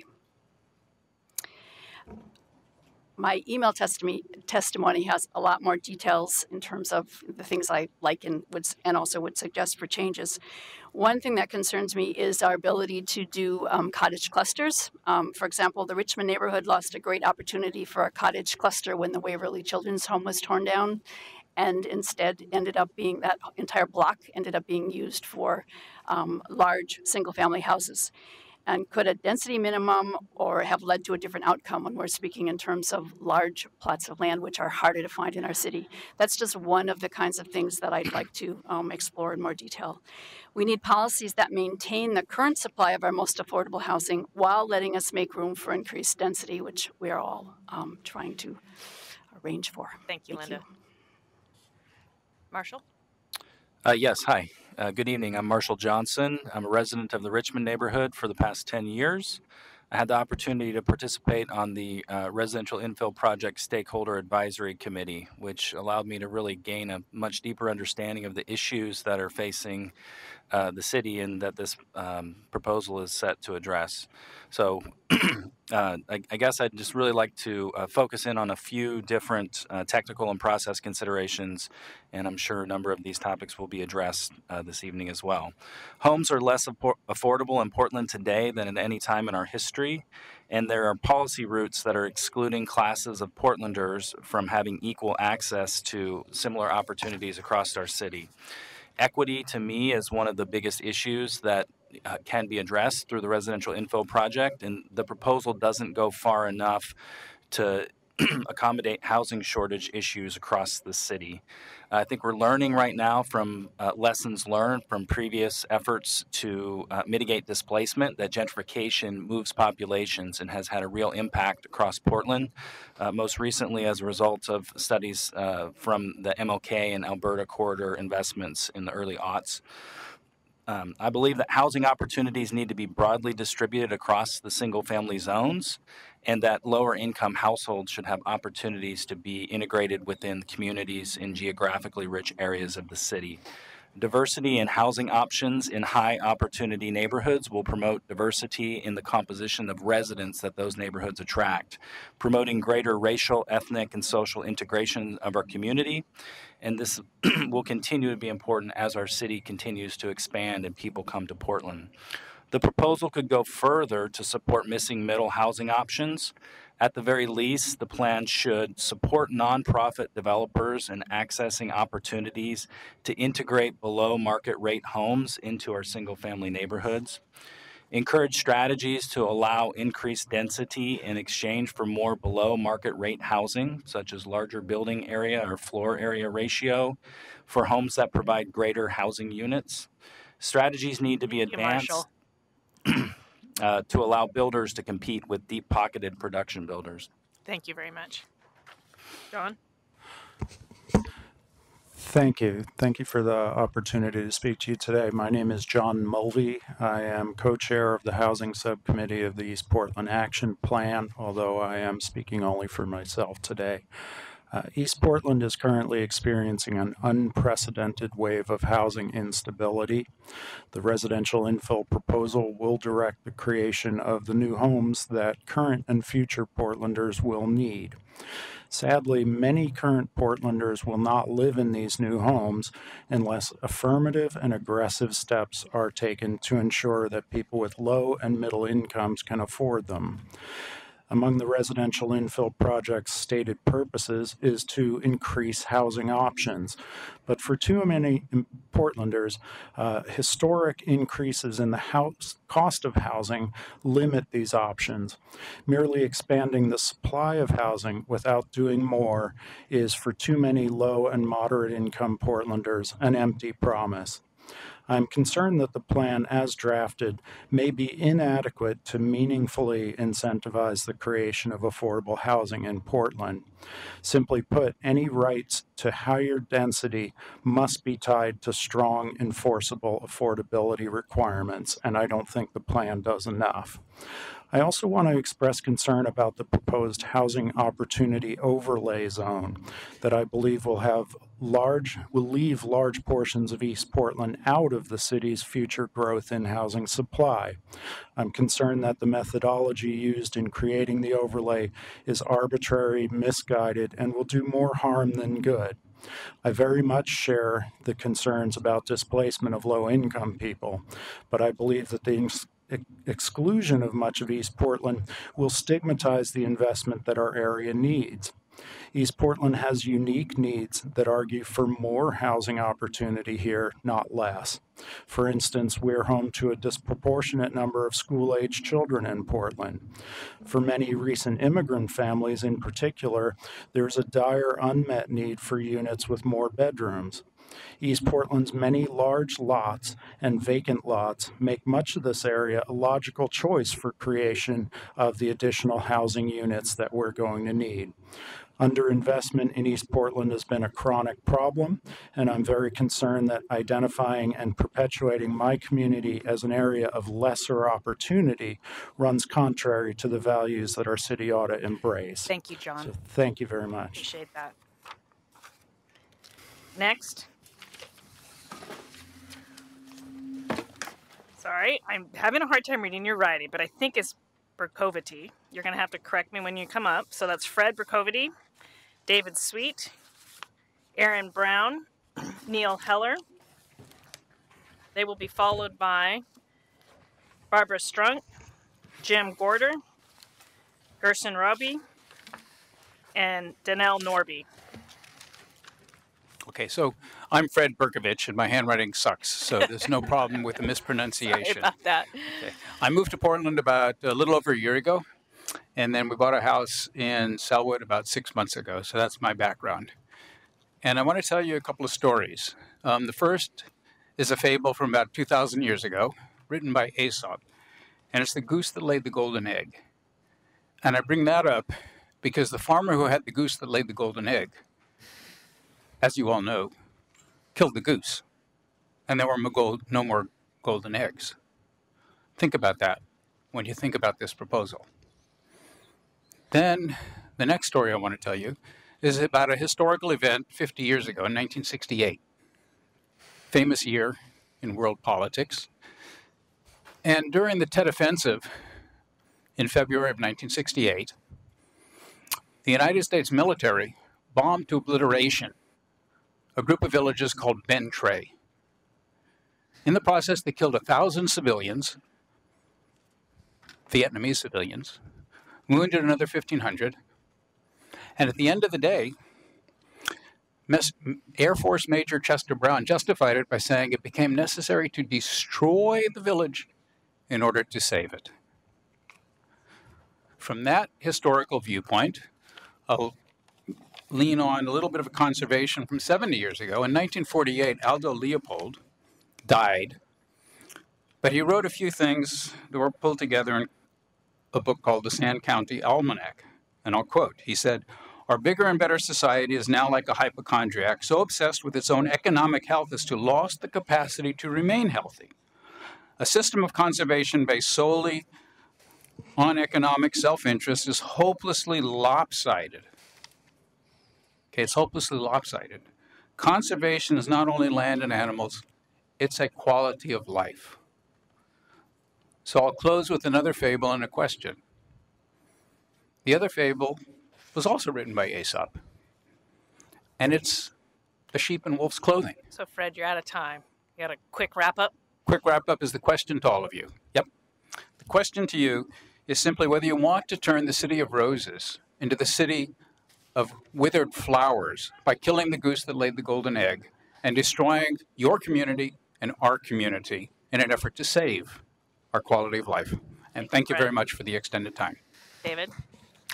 Please, no clap. Please hold your applause. Appreciate it. It was very eloquent.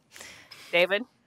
Thank you. My name is David Sweet. I served on the RIPSAC, and I'm speaking tonight for the Cully Association of Neighbors. The CAN welcomes the opportunities this project will bring to Cully. The project will further a number of goals we set 2 years ago in adopting an anti-displacement policy for Cully, including smaller, more affordable market-rate housing and greater density of development. A copy of this policy is included with our extended comments. We need to see several improvements to the current draft so that Cully can fully enjoy its benefits. The most pressing is the need to include all of Cully in the A overlay zone. The A overlay as currently mapped leaves out all of East Cully, the area between Cully Boulevard and 82nd Avenue. We appreciate that this was done out of concern for possible displacement of tenants in the area. That concern is misplaced when the Johnson Economic Report finds that the RIP would result in a reduced rate of redevelopment with housing produced at a lower price point, hence a reduction in the displacement that's occurring today. While we agree that programs are needed to mitigate displacement risk, we are very fortunate to have a number of community organizations in Cully that already do an outstanding job in this area, work that preferentially benefits people of color and lower-income families. Among their achievements are the acquisition of a notorious strip club that will be redeveloped with affordable apartments, purchase of a mobile home park to prevent its closure and displacement of the tenants, creating home ownership opportunities for first-time buyers, providing home repair assistance for low-income homeowners, providing affordable retail space for women and minority-owned businesses, channeling employment and contracting opportunities to people of color and minority-owned firms, and providing job training for Cully residents.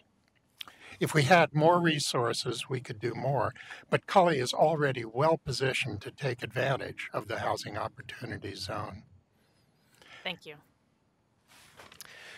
Good afternoon. My name is Aaron Brown. First, I just want to say it's completely abhorrent to compare a zoning initiative to affordability to genocidal, illegal, military offensive. I think that that's disgusting. I'm here to testify in support of the policy recommendations proposed by Portland for Everyone. Last month, I moved to St. John's. I've always loved the neighborhood. I used to drive in from Beaverton, where I grew up, to hang out with the geeks at the camera shop. Loved Cathedral Park, where I could always kick a soccer ball around with people of all sorts of diversity. Because of the proximity to the port, the neighborhood has historically been very working class and diverse, although that is, of course, changing. I'm excited for the parade this weekend, by the way. I hope you all come up to St. John's for the parade. It's the best part. The house across the street from where I just am renting now appears to have been torn down, and there's a one-to-one replacement happening, and they're building a massive garage. This is really unfortunate. It's tremendously bad public policy to have a garage here. This is walking distance from the 4, the 44, the 75, and the 16. 3 of those are frequent buses that go to the Lloyd, downtown, Hollywood, etc. Walking distance from grocery stores, taquerias, churches. Walking distance to James John Elementary. 42% of the students are on free or reduced lunch at James John Elementary. 60% identify as non-white. Even if we somehow got a massive increase in the minimum wage so that everyone was making $80K a year, housing won't be more affordable unless we have more places to live. All of that money will just go towards our landlords. There's a reason we continue to talk about the game of musical chairs. Until we build more chairs, there's going to be people that are left out. This artificial scarcity that is encouraged by having parking garages everywhere will fundamentally alter who gets to live here. Because of that parking garage, that's one less family. It means that me or my peers that weren't lucky enough to be born with intergenerational wealth, which is distributed on lines of race, class, gender, and ability, as we all know now. And speaking of intergenerational wealth and what we are inheriting, let's just talk about the fact that if one of us, my age, happens to have a kid in the next couple of years, they will be alive in 2100. 40% of Portland's carbon emissions come from transportation. Why on earth are we supporting housing policies and supporting parking garages when it has so much to do with housing affordability and making transportation, and particularly public transit, more efficient? Thank you for your time. Thank you. I may have missed it, but could you read your name into the record in case I... Sure. My name is Aaron Brown. Thank you, Aaron. I appreciate that. Thank you, and thank you all for your time. I know that getting harassed by all of us is a lot of fun, so thank you. Thank you. Hello, hi. Thank you, commissioners, staff. Thank you for your hard work and thoughtfulness on this project. My name is Neil Heller. I'm a local urban planning consultant. I'm also faculty with the Incremental Development Alliance. The Incremental Development Alliance is a nonprofit that empowers residents of underserved markets to use real estate development as a tool to invest in their own neighborhood. I support the residential infill project, but I also support the recommendations of the Portland for Everyone Coalition. And I only want to emphasize 2 points this afternoon, and so I'll be very brief. One, I suggest that we allow 1 to 4 unit structures in our single family zones. 1 to 4 units is considered a single family house by the FHA, the VA, Fannie Mae, and Freddie Mac. And they can be purchased with a standard owner-occupied 30-year mortgage. So our single family zoning code should reflect this and allow up to 4 units, a single-family home on a single-family residential lot. Otherwise, the feds and our conservative banks will be more progressive and committed to housing choice than our local zoning code. And then number 2, housing scarcity and income inequality are at the heart of displacement. And I don't feel like we're going to solve income inequality in the zoning code, but I do feel like removing whole sections of neighborhoods from the A overlay serves to perpetuate that condition of scarcity in those locations that kind of helped get us in this housing crisis in the first place. And so I suggest the A overlay and housing choice be applied broadly in the single family zones. Thank you. Thank you, Neil. Next is Barbara Strunk. Might be Strank. Jim Gorder, Gerson Roboy, and Danelle Norby. They will be followed by Arlene Williams, Fred Leeson, Jody Duboisky, and Caitlin Berger. Great.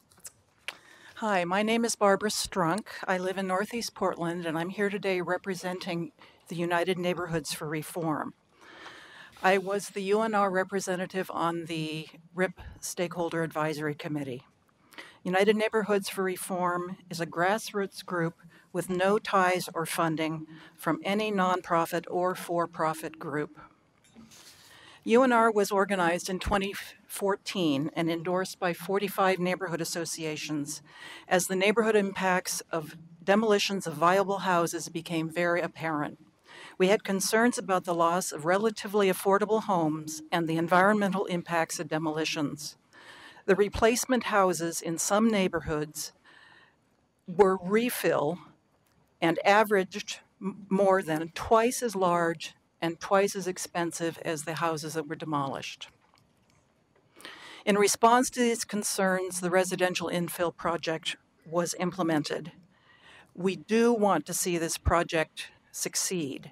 We want to see demolitions severely limited, and we want to see much smaller, new, relatively affordable houses built. We want to see development that improves all our neighborhoods and creates new, complete neighborhoods. The expanded scope of the RIP project has resulted in a plan that I think will not result in affordability. I think that it will not achieve the goals for affordability for 90% of the population. The proposal is very likely to increase the number of demolitions of existing relatively affordable houses, given the profit incentives to developers to build new, large houses in multiple units. The proposal will result in even more displacement as development increases. It will not result in affordable housing choices in diverse, livable neighborhoods. It will not solve the affordability problem. Thank you, Barbara. Hello, my name is Jim Gorder. I'm a resident of Southwest Portland, and I represented the Southwest Neighborhood Coalition on the RIPSAC committee, and today I'm also speaking for United Neighborhoods for Reform. UNR has taken a variety of positions, and we'll summarize these today, and you will get more detailed from others later today and next week. The residential infill project will be urban renewal in slow motion. It is not an infill project. Early in the process, Morgan Tracy said that perhaps it would better be called a refill project, and that's exactly what it is. It is based on the assumption that new housing will be built on the rubble of the old. UNR supports affordable housing. We oppose the demolition of viable, affordable homes, and UNR is opposed to the displacement of our most vulnerable citizens. Many of those are renters living in single-family homes.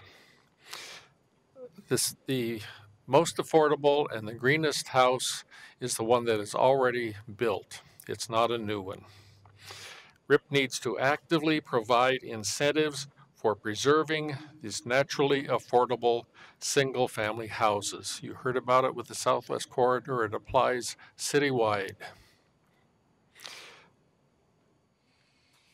UNR supports appropriately placed density. The comprehensive plan calls for higher density around centers. RIP calls for inefficient scattershot density. Portland has many fine, complete neighborhoods, but it needs more. RIP needs to be a plan to create new high-opportunity neighborhoods. Commissioners, take your time with your deliberations and decisions. The 2 scheduled work sessions are far from adequate for a project of this complexity and scope. Go back to Mayor Hale's original goal of reducing demolitions and controlling McMansions. Go back to the City Council resolutions from December 2016 and send the staff back for additional analysis and options. The analysis is woefully lacking on many phases of this project. Thank you, Jim. Thank you. My name is Gerson Rawboy. I'm a homeowner in the Hosford Abernathy neighborhood. And I've lived in Portland for about 50 years, mostly on the Inner East Side. And I want to address 2 points in 2 minutes. We have a housing crisis, and one response to it would be to remove the requirements for off-street parking on new construction. Car ownership is already declining due to ride services. Even public transportation use and bicycling are declining as people use ride services. The big car manufacturers are already changing their business models to cope with lower demand for cars. Off-street parking is not a good investment today. Besides being expensive to construct, parking consumes space that could be devoted to more dwelling units or green space. I speak as a homeowner and a car owner. We have a housing crisis, not a parking crisis. Secondly, the affordable housing bonus has to be strengthened to make it possible to build 4 units, and not only on corner lots. The residential zoning that we had on most of the Inner East Side until the 1950s allowed for multifamily plexes and courtyard apartments in residential zones. In much of the Buckman and Sunnyside neighborhoods, the majority of existing dwelling units are in 2, 3, or 4 plexes or small apartment buildings. These are classic old Portland neighborhoods. If we were to lose houses in these neighborhoods due to fire, disaster, or neglect, there would be a significant decrease in housing allowed under the draft RIP proposal. I support the proposals of Portland for Everyone. We need a residential infill project that is serious about increasing the supply of housing in all our neighborhoods. Thank you. Thank you. Good evening. My name is Danelle Norby. I'm a resident of East Portland, and I represented Anti-Displacement PDX on the RAP Stakeholder Advisory Committee. I urge the city to expand the additional housing options to single dwelling zones citywide. Seeking to avoid a repeat of the past, city staff and leadership are wary of plans that could displace communities of color and low-income residents. This is commendable, but the decision to prevent additional housing in vulnerable neighborhoods is flawed. The city might believe that it's doing no harm by choosing to not implement changes that could exacerbate development pressures in at-risk areas. But maintaining the status quo does not mean that no harm is being done. The current proposal blocks the development of badly needed, comparatively affordable infill housing, even as market forces displace families from these neighborhoods to Gresham, Vancouver, Washington County, and beyond. The proposal does state that at-risk areas may be included in the overlay once programs to mitigate displacement are available. But there's no clear mechanism to ensure that such programs are put in place, making the likelihood of follow-through questionable. Additional areas of the city, including much of East Portland, are excluded because they have relatively poorer access to transit and services. But the overlay boundary perpetuates existing patterns of inequity, promoting the continued investment in opportunity neighborhoods while denying outer areas the density needed to support additional amenities. And so I urge the city to expand the additional housing options to all single dwelling zones. At a minimum, help nonprofit housing developers by allowing the housing options outside of the overlay boundary, as long as at least one unit is affordable. The residential infill project may shape the physical fabric of the city for decades to come, but more importantly, these policies will help determine whether or not Portland's spoken commitment to racial and economic diversity is actualized. Thank you. Thank you. Next is Arlene Williams, Fred Leeson, Jody Duboisky, Caitlin Berger. They will be followed by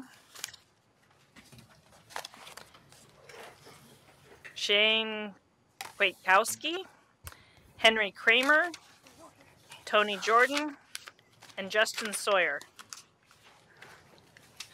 Go ahead. Hi, I'm Fred Leeson, board member of the Architectural Heritage Center, which is a contributing member of the Coalition for Historic Resources. We have a comp plan, some of you may remember, that says create new desirable neighborhoods, encourage affordable single homes in all areas of the city. You have a buildable land survey that says there's 20 years of residential property, most of it east of 82nd. RIP kind of flies in the face of all of that. RIP will speed demolition of our most affordable housing. One estimate is that we'll lose 5,000 to 6,600 units. You really put a bullseye on the smaller homes that are 1,500 to 2,000 square feet. Your 2,500 foot square model is actually 3,500 square feet if you put in 1,000 feet in the basement, which I think any reasonable developer would do. I know you're concerned about density. I think the real result of density, the best result of density is going to come from the better housing by design that your staff was already working on in the residential areas. I think everybody in the room can probably support accessory dwelling units and internal conversions. If you're going to do that, I think you really need to eliminate short-term rentals. We've got a lot of new apartments now that are supposed to be trickling down that are de facto hotels. I really believe that RIP is not a real planning effort, but a Christmas wish by the development community. And I encourage you to think about that seriously. Thank you. Thank you. My name is Jody Dubiaski. I'm a resident of Southwest Portland, and I'm an architect at Brett Schultz Architect. On a personal level, my husband and I, like many of our generation, are middle-income renters with college debt in a one-bedroom apartment who plan to start a family in the next few years. Most of our peers who are buying homes now face long commutes because they've bought far out. They were once cyclists, pedestrians, or transit commuters and are now adding to the number of cars on the road. So missing middle housing offers an attractive solution for families like ours. And on that level, I would encourage you to consider removing barriers to the creation of this type of housing, especially the mid-block triplexes and fourplexes, strengthening the density bonuses for affordable and accessible homes. As a professional, our clients at Brett Schultz Architect are small business owners, nonprofits, and first-time developers who are trying to make a difference in their community. The proposed geographic selectivity of the new A overlay zone is especially problematic for these types of community members. While intended to mitigate the risk of displacement, they also block paths to wealth creation for small property owners in the areas outside of the zone. Without the A overlay, there's no access to affordable housing bonuses for these types of owners. Two examples of our clients are affordable housing developers who are building townhomes for paths to home ownership. And then we have another client who will be downzoned and is attempting to provide transitional housing for mothers reuniting with their children from foster care. So it significantly reduces the number of units. She's also a minority property owner in Southeast Portland. So any relaxation of requirements such as landscaping or FAR bonuses to help these types of property owners should be considered in the creation of RIP. Thank you. Thank you, Jody.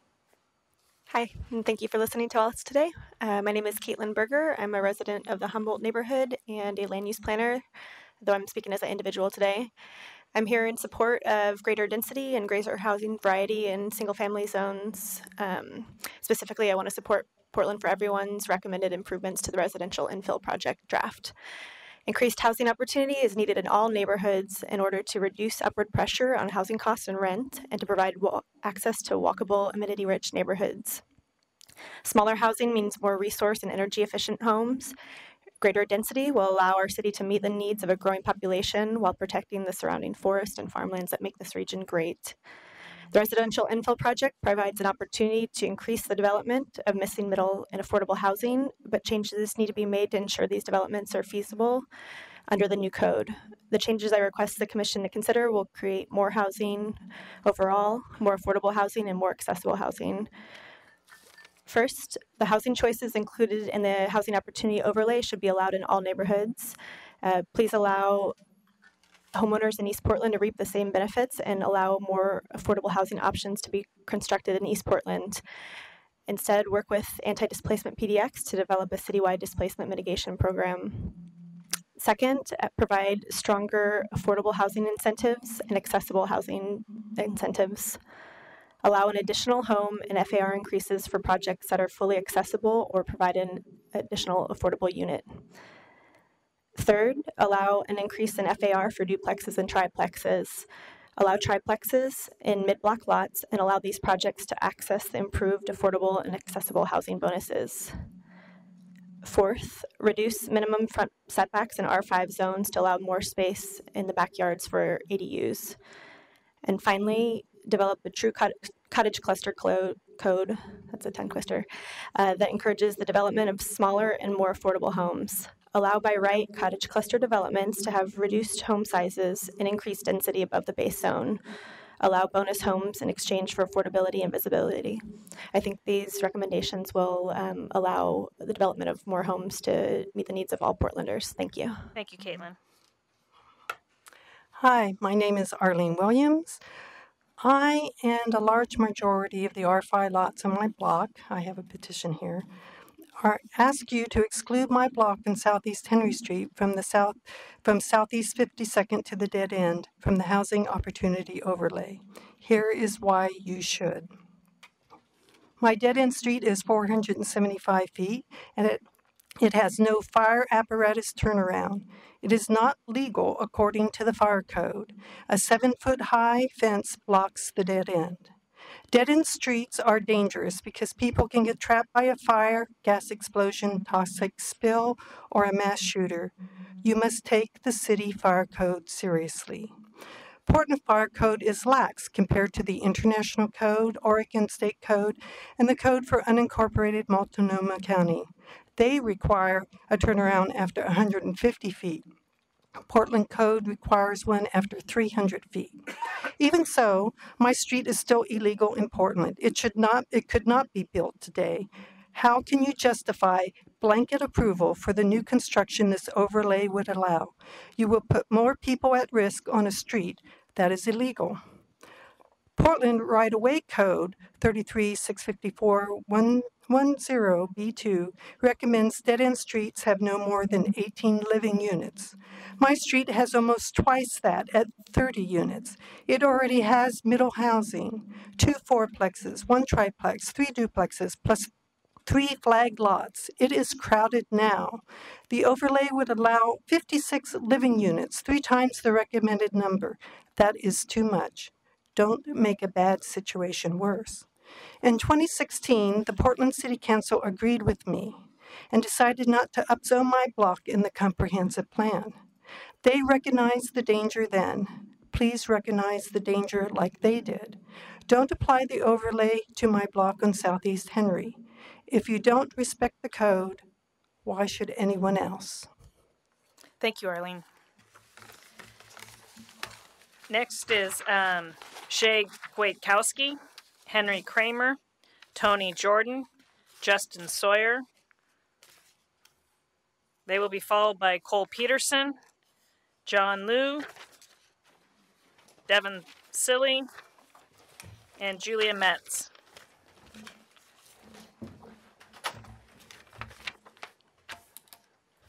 Shane? Oh. Sorry, I couldn't see the clock. My name's Shane Kwiatkowski. I definitely want to add my support to Mary Vogel and Portland for Everyone's request for amendments that was made earlier. I'm not very good at details like that. I just rather go into my poetry. So I am a resident of 28 years. I think it was very interesting that someone who's lived here for less than a year was talking about a golden goose. I am that golden goose.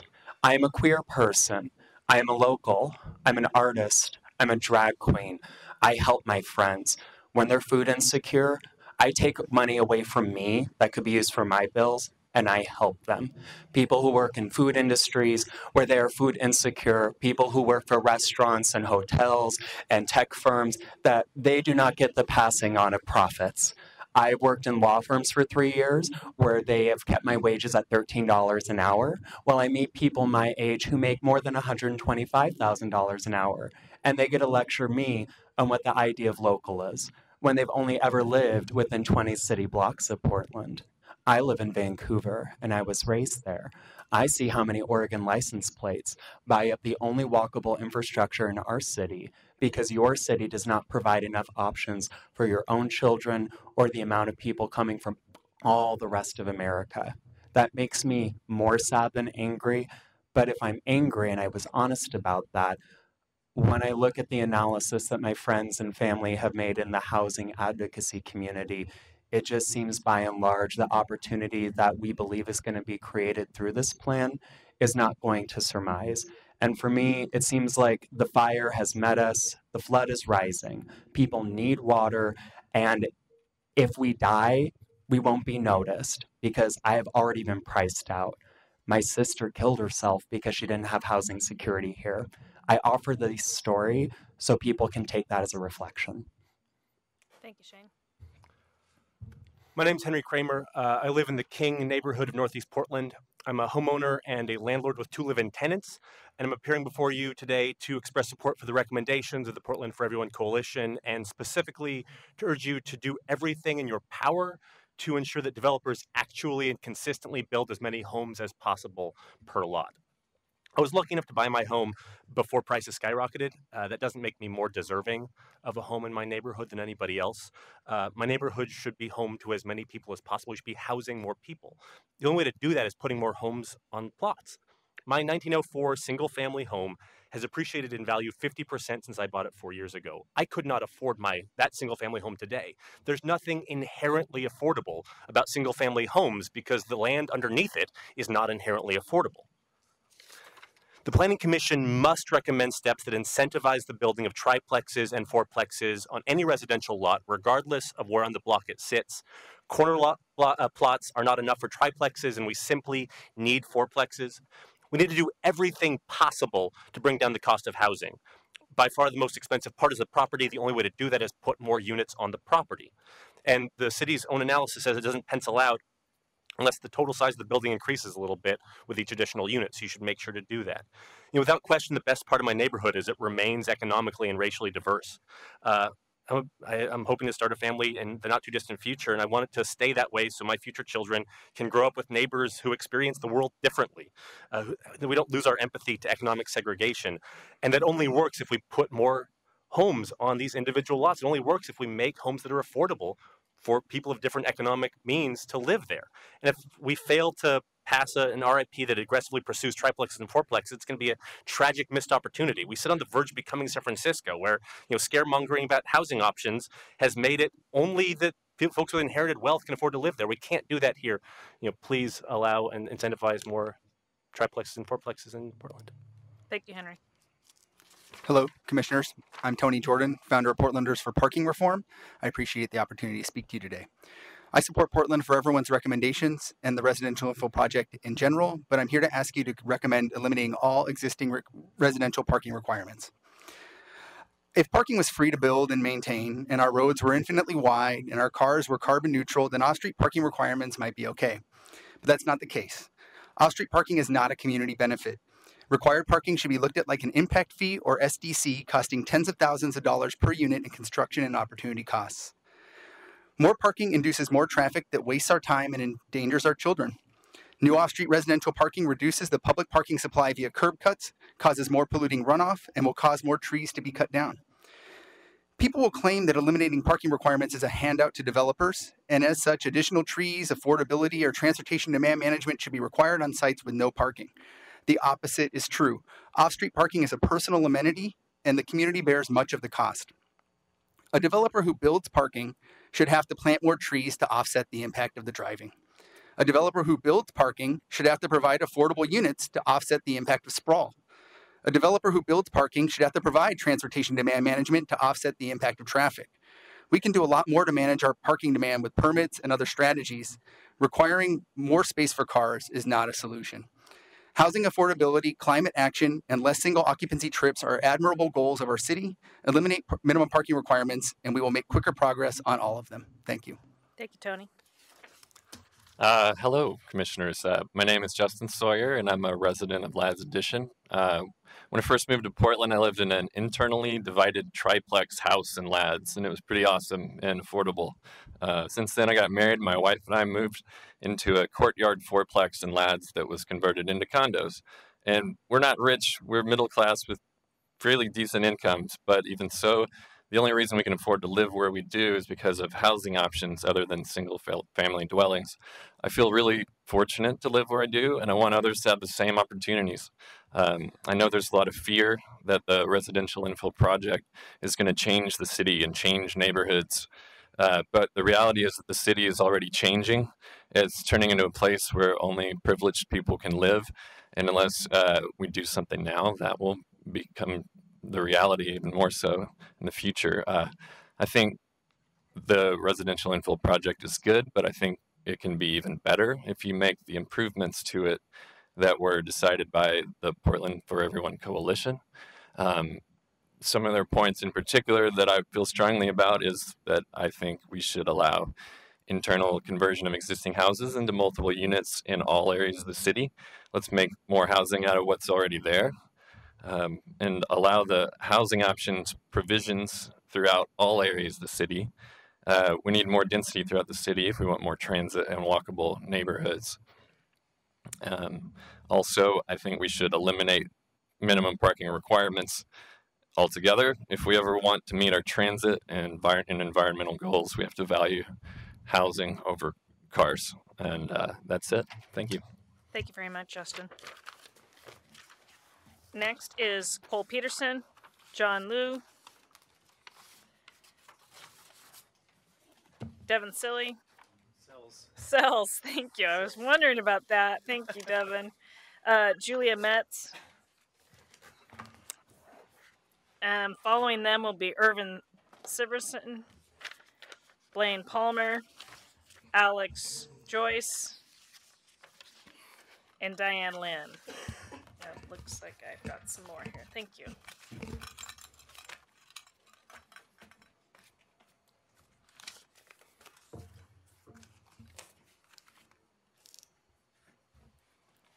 Go ahead. I'm not ready. Cole? Are you Cole? Yeah, I'm and trying you're not to ready? pull up Okay. the PowerPoint. So why don't we just keep moving? John, you were after Cole. Thank you. My name is John Liu. I'm going to address the topic of size and scale, which has gotten a little bit of short shrift so far. This was the number one goal that the RIP was supposed to address. Right here, it says, quote, smaller houses that fit existing neighborhoods.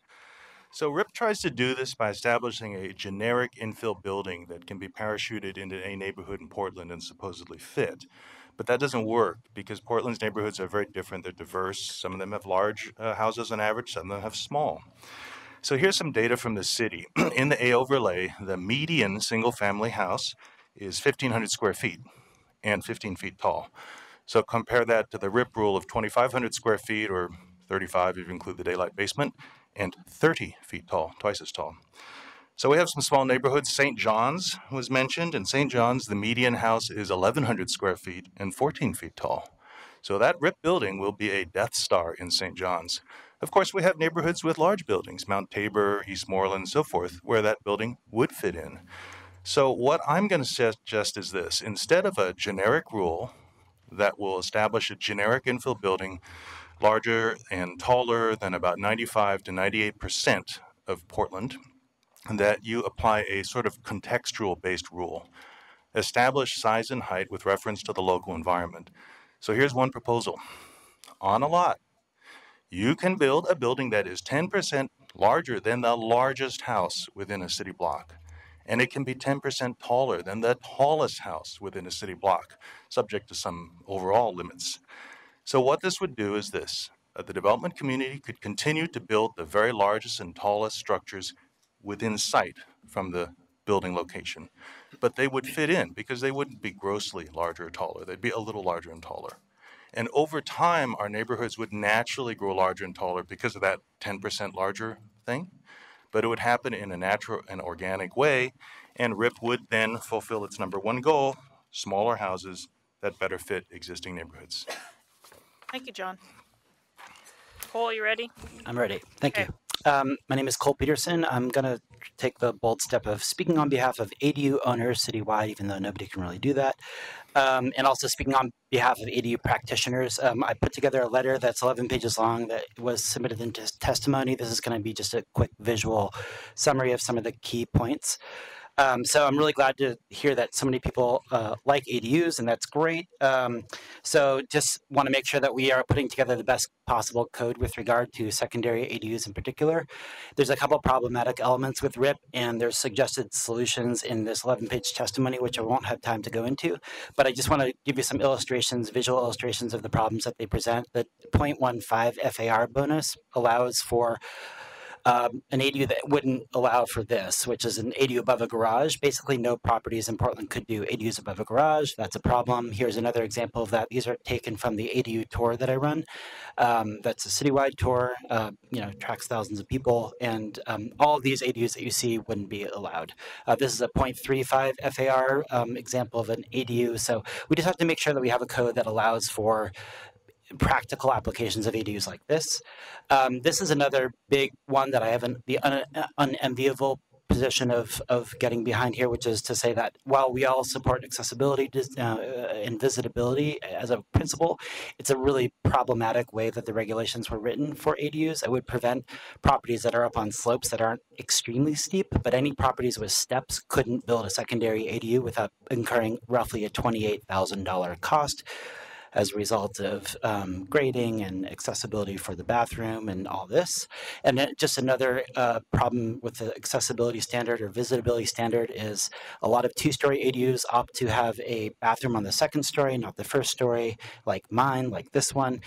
ADU bathrooms are typically 35 square. The standard would require a bathroom that's about 70 square feet minimum. So that's a problem. There's a lot more detail in this document, which I'd encourage you to read. Thank you so much. Thank you very much, Cole. Devin Sills. Hello, my name is Devin Sills. I grew up in the King neighborhood, and I own a home in Selwood. I have known Portland for roughly 30 years, and in that time, Portland has become a sanctuary city for the wealthy, privileged, and upper class. The city of Portland, through its exclusionary zoning, parking requirements, and historic districts, has constructed a wall, an economic barrier that prevents the poor and underprivileged from accessing affordable housing. In 2005, Portland made a 10-year plan to end homelessness. Today, Portland has a homelessness crisis as folks try and fail to find a home. Yet some of our friends in Eastmoreland, for example, are really concerned about preserving the historic charm of their neighborhood. In the early 1900s, Eastmoreland and others enacted restrictive covenants preventing Americans of Chinese, Japanese, and African descent from living in their neighborhood. Is that the history these districts wish to preserve? My point is, we need to stop looking backwards for solutions. We need to be looking forwards to the future with a vision for the Portland we wish to live in, because the future is not historic. And that future invokes a simple solution to our housing problem: build more housing. That future gives people in all of our neighborhoods the freedom to convert or build duplexes, triplexes, and ADUs. It incentivizes affordable housing and allows developers to build more housing by eliminating off-street parking requirements, exclusionary zoning, and costly building codes. Let's make a choice today to build an inclusive, forward-looking, and diverse city, to build a Portland for everyone. Thank you. Thank you, Devin. Good afternoon. My name is Julia Metz, and I'm here on behalf of PCRI, an affordable housing nonprofit, as well as on behalf of Anti-Displacement PDX. Via both of these entities, I've been very engaged in the RIP for the last couple of years. There's so many details that I would love to dive into here, but given time, I'm going to focus mostly on the affordable housing bonus. So we're excited to see the affordable housing bonus modified to require only one affordable unit in order to access bonuses. We're also happy to still see an income limit of 80% MFI rather than lowering it to 60% MFI. This is in part because these zones provide a particularly great opportunity for providing affordable homeownership, and most other affordable homeownership programs use 80% MFI as their cap as well. Others even go up to 100% MFI, which I think should also still be considered.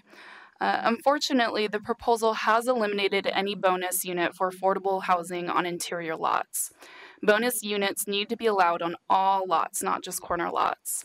The proposal currently states that the reason for eliminating the bonus unit option on interior lots is due to concerns around aesthetics and neighbor privacy.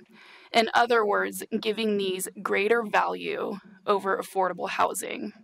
While in an affordable housing crisis, is this really where we want to be placing the highest value?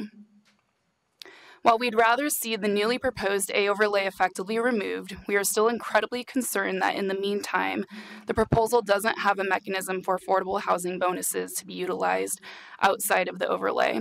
It is counterproductive to call these areas at risk of displacement and simultaneously provide no leg up for affordable housing development there. Additionally, we are open to the FAR bonus fee in lieu option, provided that these funds are programmed for anti-displacement efforts.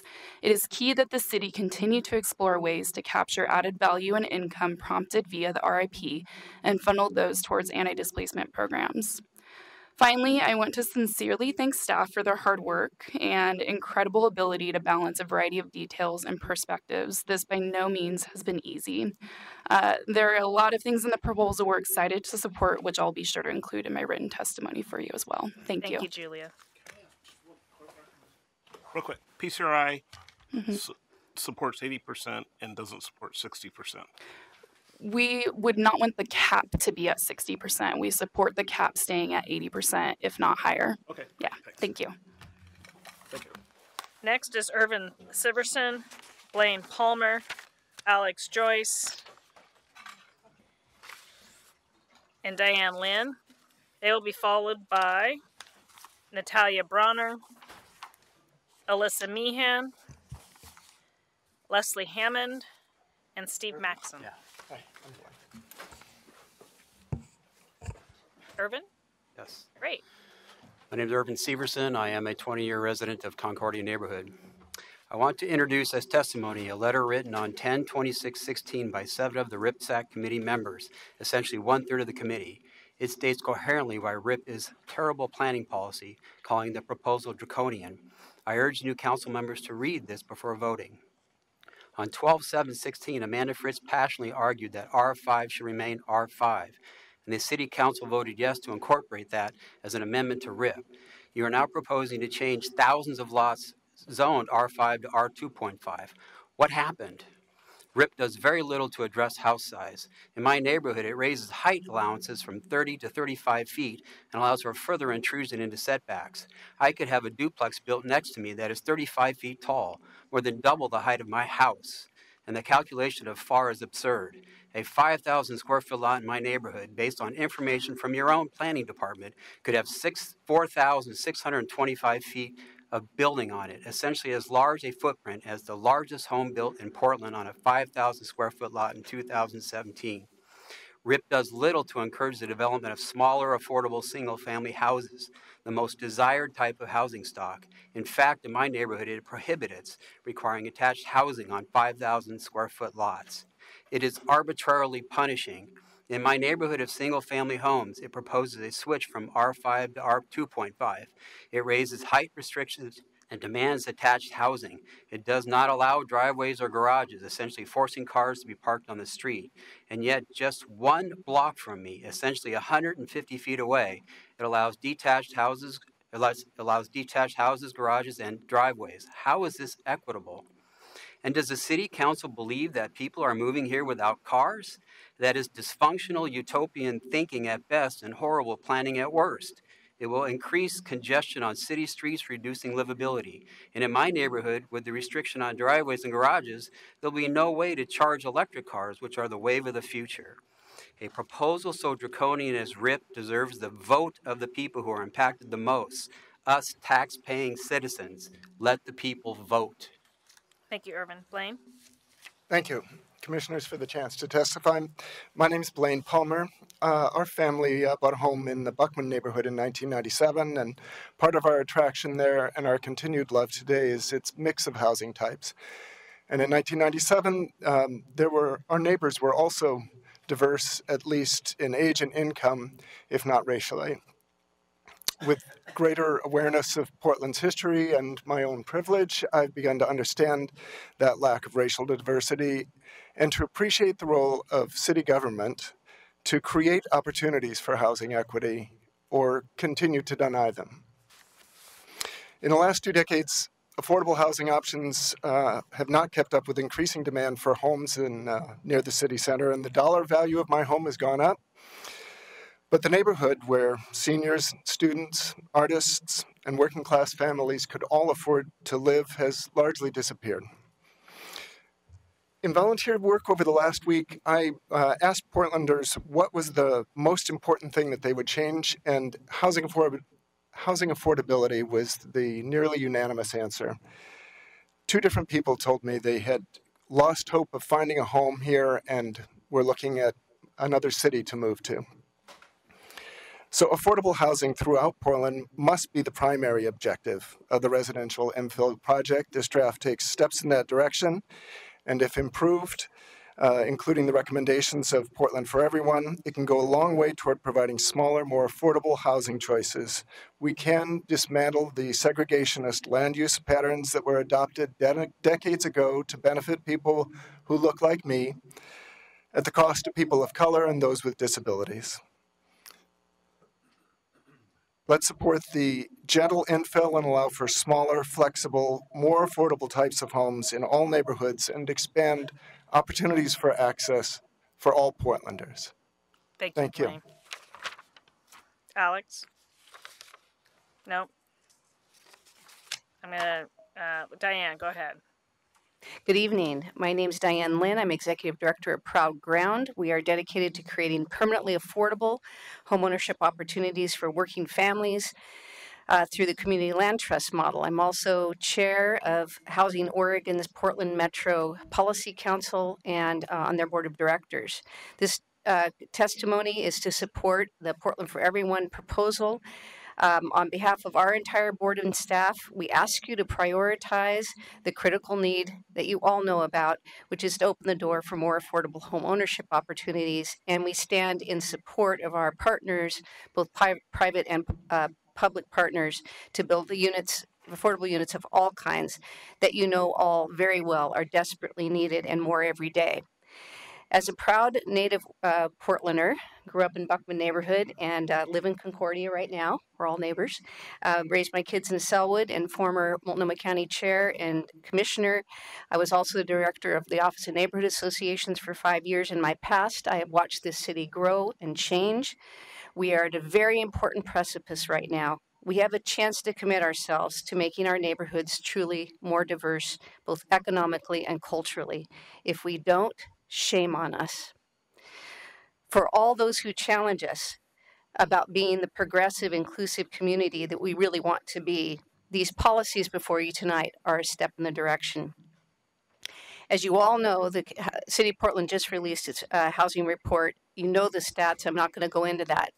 Proud Ground has about 450 families on our wait list. The average MFI is around 58% of median income, and that's what people make. About 50% of the new jobs that have been created are at 60% of median income. That's what that's the incomes people are living on. So we're really here tonight to support the specific changes that have been proposed, the extraordinary work of the coalition led by Portland for Everyone, and you'll see all the details in that letter.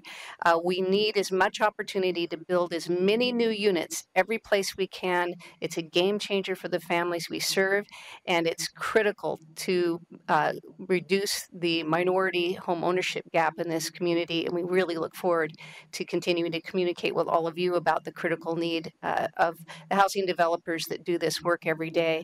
It's not about building our own agencies, it's about serving the desperate need in this community. Thank you all very much. I'm going to try one more time. Alex Joyce, the address, if I'm saying the name wrong, is 311 Northeast Monroe. Not seeing Alex stand up, so we will move on to Natalia Bronner, Alyssa Meehan, Leslie Hammond, Steve Maxson.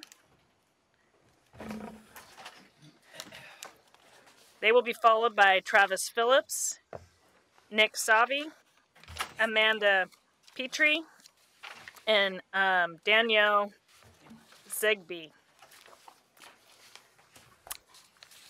Good evening, Commissioners. Thank you for this opportunity to testify. My name is Natalia Bronner, and this is my personal testimony. I live in Hillsdale, Southwest Portland, and I say no to the residential infill project. I am opposed to the residential infill project because it will negatively impact the quality of life in the city by burdening existing infrastructure with increased population density. Unmaintained streets, sewer, storm drainage problems, and overcrowded public schools are already a big problem in Southwest and will only worsen if the reproposal is approved without addressing these issues. The blanket imposition of untested policies will not meet the REAP stated goal of producing affordable housing for the missing middle, but it will forever damage the neighborhoods we love. The RAP dictates what the homeowners can and can't do to their properties and essentially mandates that they give up some of their current property rights.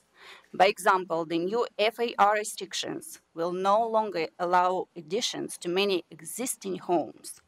This means that if a family wants to expand their house for a relative to move in, they may have to build an ADU, which is more expensive to build, and not all homeowners can afford it. The A overlay opportunity zoning changes will take away significant property rights, not only from current, but also from future generations of homeowners. There is enough land capacity in Portland, and the 2035 comprehensive plan that is certified that there is adequate land capacity for residential development on vacant lots in Portland. Also, I believe it is irresponsible to increase so aggressively the density in the area, which is overdue for a devastating earthquake. The new city projects projects that the major Cascadia earthquake will destroy up to 700 buildings throughout Multnomah County and would cause thousands of immediate deaths. Please be more cautious and considerate before you approve the REAP, which increases the density in a potentially dangerous place to live. Thank you, Natalia. Alyssa? Yes, thank you. My name is Lisa Meehan, and I live in Multnomah Village. We respectfully oppose the A overlay. We are not opposed to development.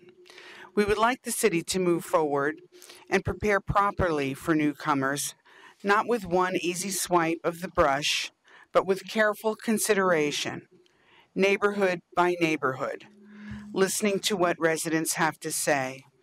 And every neighborhood in Portland is different and should be treated differently. Should we just blatantly pass this and we'll work it all out later? In Multnomah Village, we are not opposed to development, but yes, we do like it small. That quirky quality is what people like about it and what makes people want to live here. Please don't outbuild the quirky. The A overlay will change the historic quality of our neighborhood streets. We support the independent small local businesses and don't want them forced out by expensive building leases. As a city, shouldn't we be supporting our homegrown startups before chain stores move in? As charming as Multnomah Village is with a small scale, we are woefully unprepared for a large influx of people right now. We have gravel streets, no walkable neighborhood grocery store, and a weak bus line. Until these problems are addressed, we are putting the cart before the horse. Thank you. Thank you. My name is Leslie Hammond, and I am on the neighborhood boards of Multnomah and the Hayhurst neighborhoods, and also an executive board member for the Southwest neighborhoods. So I've been very involved in following the rep for the last 2 years while I've been holding those positions and helping the neighborhoods. All those neighborhoods voted against the implementation of the A overlay as it's presently written. Is that because they're obstreperous and they don't want other people to move into the neighborhood and they want to keep it for themselves? Far from it. They're the most extraordinary group of people I've ever met.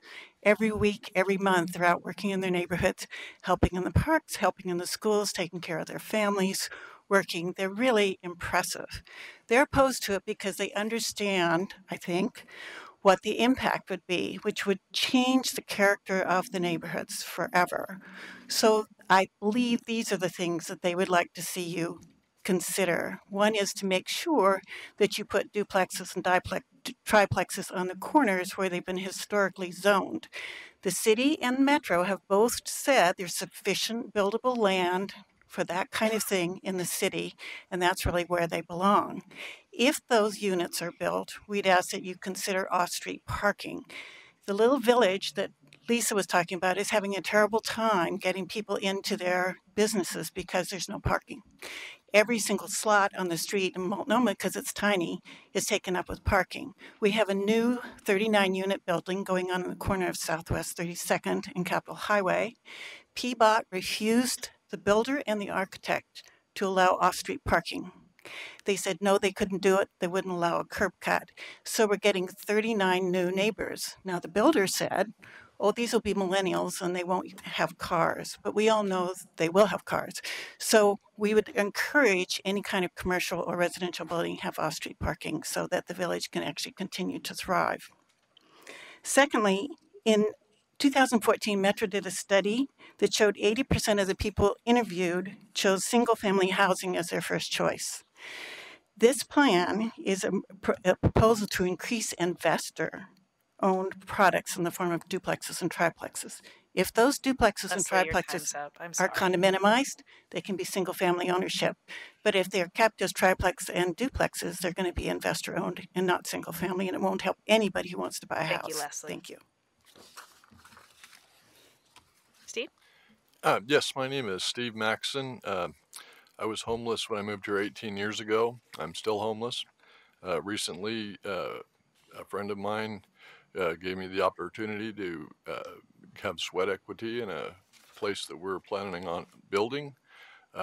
We've ran into some real problems with the planning and development part of Portland. The hurdles have been so high that it's almost impossible to do this. It took 235 days for us to get a building permit. We're trying to build affordable housing for ourselves and another unit and as well as an attached ADU. We've come up with several problems. Square footage should be calculated on the taxable amount of land, not deducted from the right-of-way dedication. That lets you fall down below your buildable amount of how many kitchens you can have and everything else. ADUs should be allowed in the floodplain if they're a standalone and built within specifications that allow to be a flood level. They should also be allowed to be attached to a multi-family unit. The amount of landscaping and stuff is kind of ridiculous. We have a 6,000 square foot lot. You're requiring us to put on 21 trees. That there's not even room for 21 trees on the property. There's been just a lot of extra added expense. There seems to be no communication between the people downstairs. You go to a department that has 5 people in it, you ask a question, you get 5 different answers. We just need some more help with making the rules less strict with planning and more user-friendly. Thank you, Steve. Appreciate your time. Next is Travis Phillips, Nick Savi, Amanda Petridi, Danielle Zegbe. They'll be followed by Adam Brunel, Ashley Henry, Alex Joyce. Alex, you're back in here. And Miles Sisk.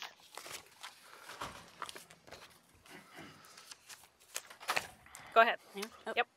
Okay. Hi, I'm Amanda Petretti, a resident of Rose City Park neighborhood. And for the record, I do not support the earlier comments that purported to represent my neighborhood. I'd like to speak to the proposed regulations expanding housing options and increasing affordability for all Portlanders. In the big picture, the smartest, most pioneering aspect of the RIP is that it leverages individual investment for the public goal of increasing sustainability in housing options. Specifically, I want to speak about the proposed regulations around ADUs. As a community with ADUs, what we are asking is homeowners who have never built anything before to make a significant investment in providing housing choices and increasing housing stock in Portland. Most of these folks have never built anything, and they'll never build anything again. So private homeowners are interested in building ADUs, and this current draft would unintentionally scare them away by creating undue layers of regulations around ADUs. As someone who works with homeowners every day and holds their hands through the design and construction process, I can tell you that it can be a stressful experience for them, and it is a large hurdle for homeowners to make that decision to build a new housing unit with the existing ADU rules. Any layer of complexity that is added to the design requirements for ADUs is a move against homeowner engagement in solving our collective housing crisis. I applaud the city's proactive pioneering attitude to the RIP, but there are key provisions in the current draft that will significantly work against that goal. Those specific recommendations that I'd like addressed. Number 1, do not introduce FAR to determine allowable ADU size. Keep the maximum 800 square feet of ADU size everywhere. The change works against streamlining the design and permitting process, which increases the cost to homeowners. Retain the current code language around living area definition. Number 2, do not introduce unnecessary complexity regulations around floor area and site area. The current regulations work fine. Do not add visibility standards which are well-intentioned but increase the cost of housing and reduce interior space for living and make units impractical in many cases. I ask you to modify the proposed EDU rules to authentically encourage a greater diversity of housing options in Portland and not unnecessarily confuse and punish homeowners who are ready to use their private funds to solve the public housing problem. Remove the barriers layered into this current draft. Thank you, Amanda. Mm-hmm. Travis? Good evening. I'm Travis Phillips. I'm the Director of Housing Development for Portland Community Reinvestment Initiatives, or PCRI. We're a nonprofit community organization that for 25 years has owned, developed, and managed affordable housing for rent and for sale to low-income families. Our portfolio of 800 rental homes spans nearly 300 properties in over 30 Portland neighborhoods, so we have firsthand knowledge of how the changes proposed in the residential infill project relate to existing neighborhoods and homes, and how they may help or harm our city's ability to respond to growth and affordability. I'm also the Vice Chair of Portland Metro Policy Council and member of the Board for Housing Oregon, the statewide association of affordable housing and community development organizations serving low-income Oregonians. First, I want to thank the residential infill team members. The team's been communicative with us as they've worked through the recommendations, and they've listened attentively as we provided examples of how the project will change and what can be developed and where. In particular, I commend the staff for creating increased opportunity for fee-simple developments on modest-sized lots, particularly narrow lots and R2.5 zones. This significantly increases the chances that smaller homes can be built in established neighborhoods and increases homeownership opportunities. I also commend the staff for responding to concerns about affordability. Though we'd love to see every new home developed as affordable to families of modest incomes, the reality of construction costs make it extremely difficult to use affordability bonuses when every home in a development is required to be affordable to lower income families, even for mission-focused developers like PCRI. There are some elements that still need some work though. Most notably, we cannot attempt to solve all of our goals in every development. We need more housing that is affordable, and we need more housing that is accessible, but requiring all three of these goals in order to utilize bonus provisions means we risk achieving none of them. I will support the other colleagues who've mentioned the A overlay and expanding that throughout the city. And then speaking of affordability, I want to note that an additional unit is a required bonus in order for affordability to be achieved, rather than just FAR. The modest FAR increases will not achieve the additional density and the additional units and the additional affordability that we're looking for. Thank you. Thank you. Nick?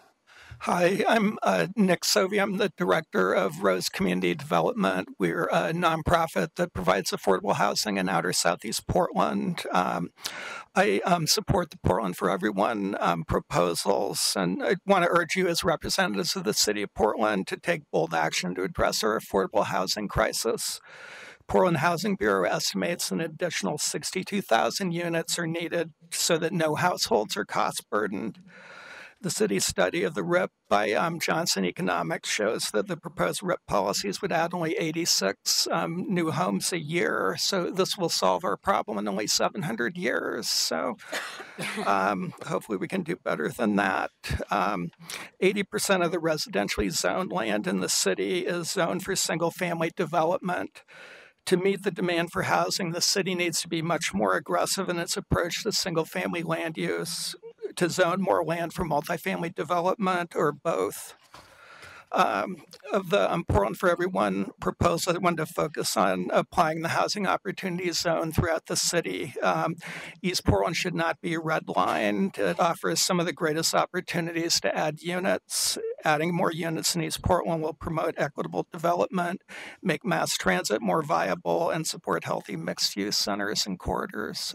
Thank you very much. Thank you, Nick. Danielle? Hi.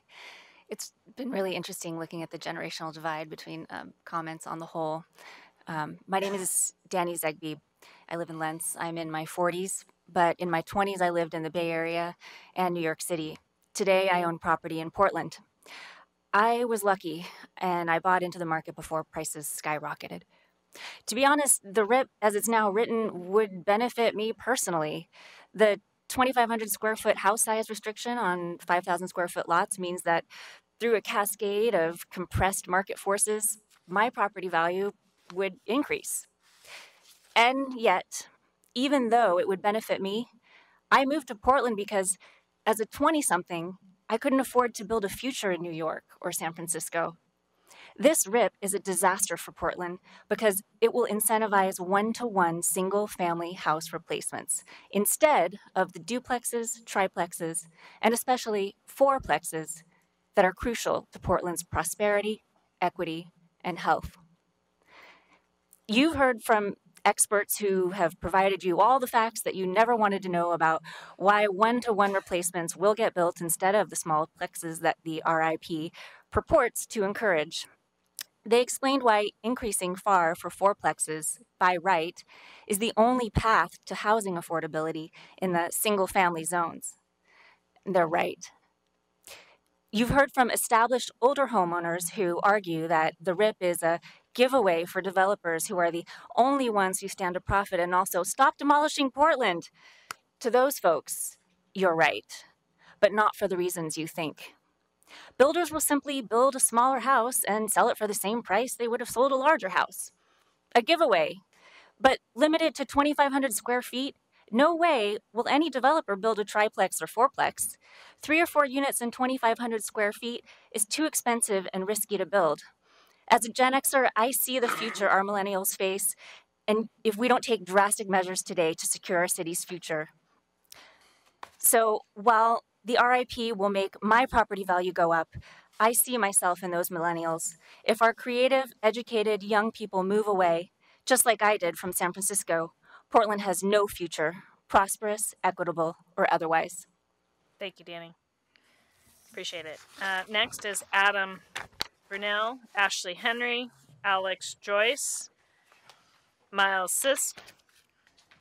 Following that group is Paul Frazier, Jeff Cole, Laura Campos, and Sharon Noby.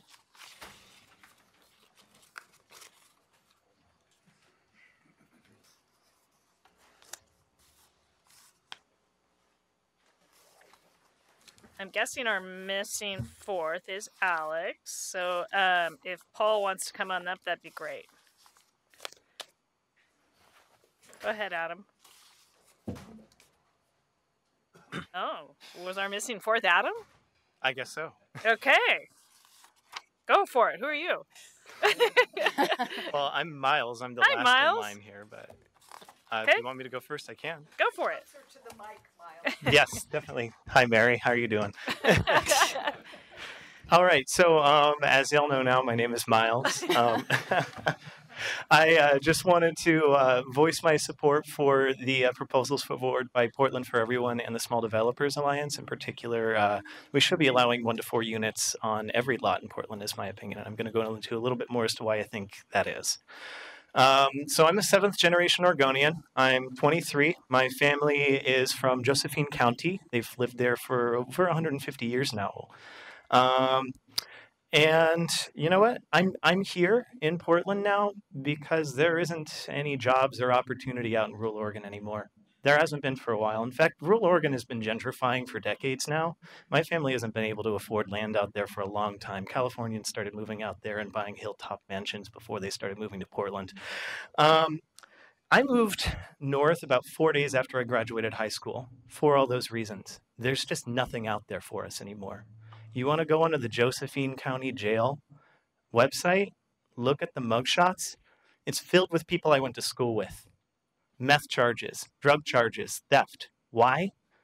There's no opportunity for rural Oregonians anymore. There are more jobs in Portland than there are housing units. I was able to get a job here like that. There are opportunities in this city for people that don't exist in other places in this state, people that have been in Oregon for a lot longer than somebody who just bought a house here 6 months ago. I keep thinking to myself, I'm pretty lucky.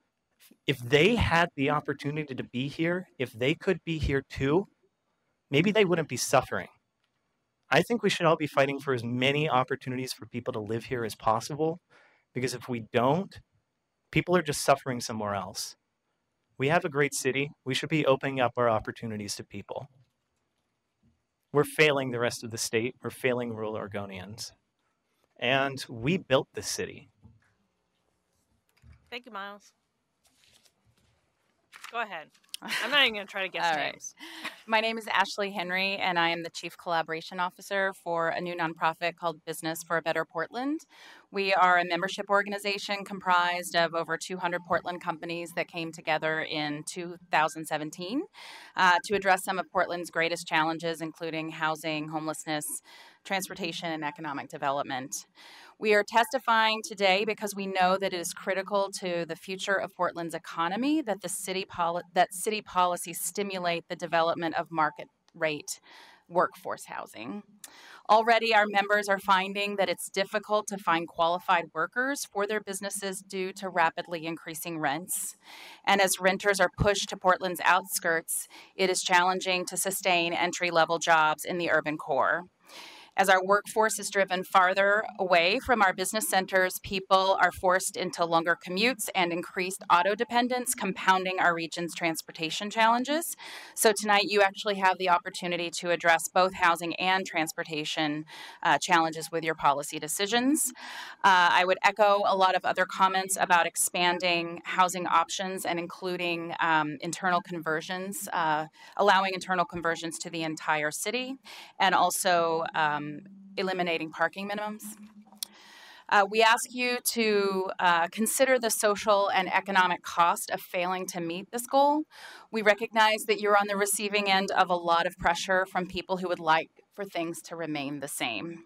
They have loud voices, but our members are not able to be here tonight because they're busy running their businesses, employing thousands of Portlanders, and creating economic opportunity for the entire region. In the absence of bold action on your part, Portland will succumb to the same fate as other cities where only the most wealthy can afford to live. We hope that you will consider the loudest voices you hear today, the voices of those who are not yet Portlanders. Thank you very much, Ashley. Hi, I'm Paul Frazier. I'm a Portland resident. I bought a house in North Portland in 2013. I would not be able to buy that house today. Affordable housing is evaporating. I support the RIP and the changes by Portland for Everyone. We need bold, decisive actions. We're in a housing emergency. The future is coming. Look at San Francisco. They have catastrophically failed to do anything, and their longtime citizens are fleeing. They're fleeing to Portland. The current amount of land within city limits is fixed, and we need to be more efficient with it. The current amount of land we have is fixed. We have to be more efficient with it. As of 2018, only 20% of housing in the city is affordable to a teacher. Under 1% is affordable to a restaurant worker. I understand supply and demand and behavioral economics. We can use both of those to help with housing. Look what we've done with high density housing zones. The area I live in is zoned actually for high density, so 1 unit can turn into 12. Yes, it's a change. Change is hard, makes me nervous, but it's what's right for the city in the long run. And it's happened, and the world hasn't ended. Of course, that density doesn't make sense in every neighborhood, but look at what lessons we can learn. Second, incentives work.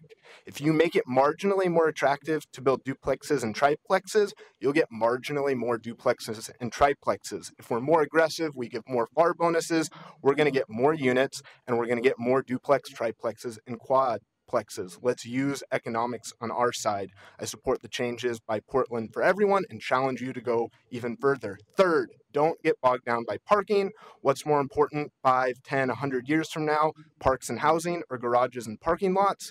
Fourth, put the overlay on the whole city. Give people options. Excluding areas is exclusionary zoning, even if it's done with noble intentions. We don't want to repeat the mistakes of the past. And fifth, a friendly reminder, we are not hearing from all voices. We're not hearing from people who can't afford housing. We're not hearing from people who aren't getting zoning change notifications. We aren't hearing from people who are working multiple jobs. We need housing for everyone. Thank you. Appreciate it. One last chance. Alex Joyce, Adam Brunell. Nope. Okay. Jeff Cole, Laura Campos, Sharon Noby, and Robin Cash. Following that group will be John Sandy, Stephen Pettengill, John Kessering. You're going to correct me, I know. And Patrick Taylor. Oh, looks like we get to call somebody else up. How about John Sandy? Go ahead, one of you. I will start. Thank you. Hi, my name is Sharon Nobby. I've lived in the community for a little over 20 years. I moved here from the Midwest. I moved here because Portland is a community that allows some freedom that didn't exist in my home. I'm here to speak on behalf of those that don't work in the profession, don't understand zoning code or building codes or any of those. And what I wanted to speak to in particular is that there are a couple elements that are confusing.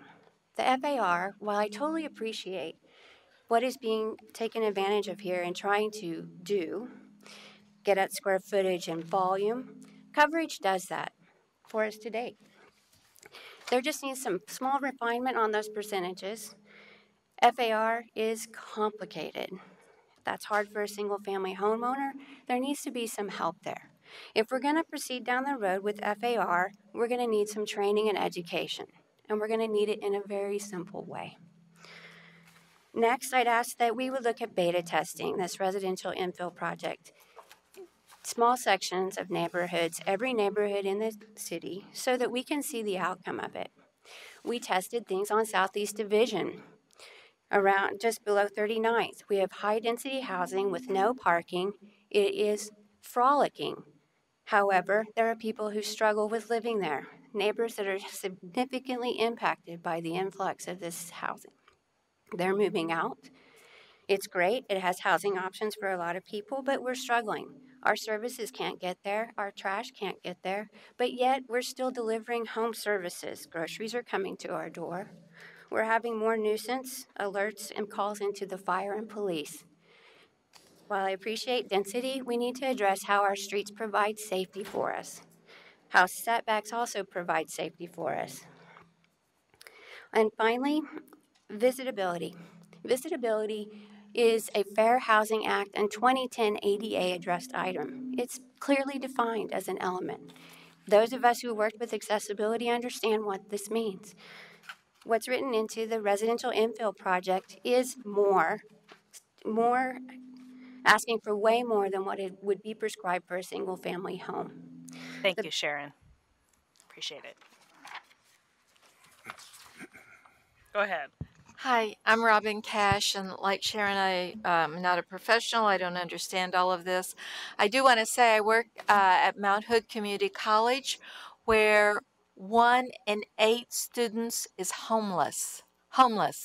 And we also, I believe the same thing, although I don't have the statistics, is happening at PCC Cascade and PCC Southeast.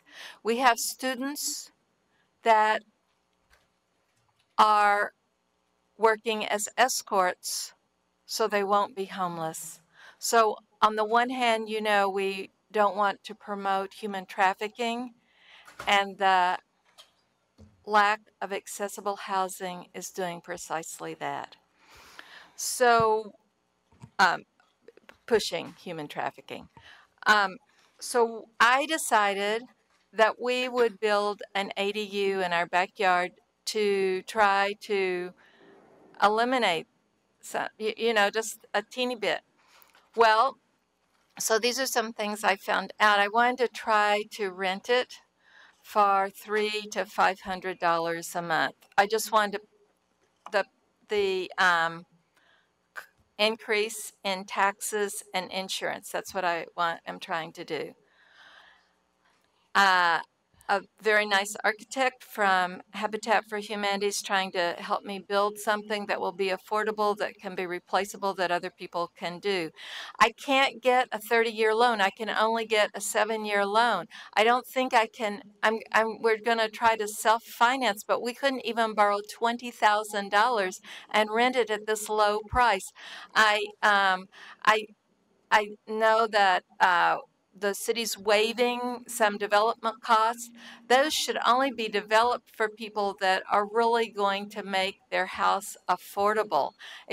We have precious few dollars, and even with me, nobody's asked me to sign any contract. They should make me, you know, really define it, really say it. And I think we have to have affordable loans for people that want to do ADUs. Thank you. Thank you, Robin. Jeff? No. No, I'm sorry. Laura? Laura Campos. Hi, commissioners. Thanks for letting me testify today. I brought along this raggy old book that I wrote 39 years ago, History of the Planning Commission, and this is my written testimony. It's the final page. So I wrote this 39 years ago, and this is the final page. It described the city's expansion through annexations, farmlands were replaced by single-family housing. And the final page was kind of a warning. I had these 3 guys with their bicycles. I don't know if you know who they are, but they were associated with the Planning Bureau back in the 70s. And they kind of function like that. And I think there's a Greek myth about the 3 dogs that guard the gates of Hades. So I said the automobile would be replaced by bicycles, and the single-family home would yield to higher density units. In my opinion, the call for affordability is disingenuous. It serves to mask the true intent of land development, which even I knew when I was 26. The true intent is to make money. Providing for affordable housing requires significant public investment that won't occur. This plan will lead to the demolition of existing homes that are affordable.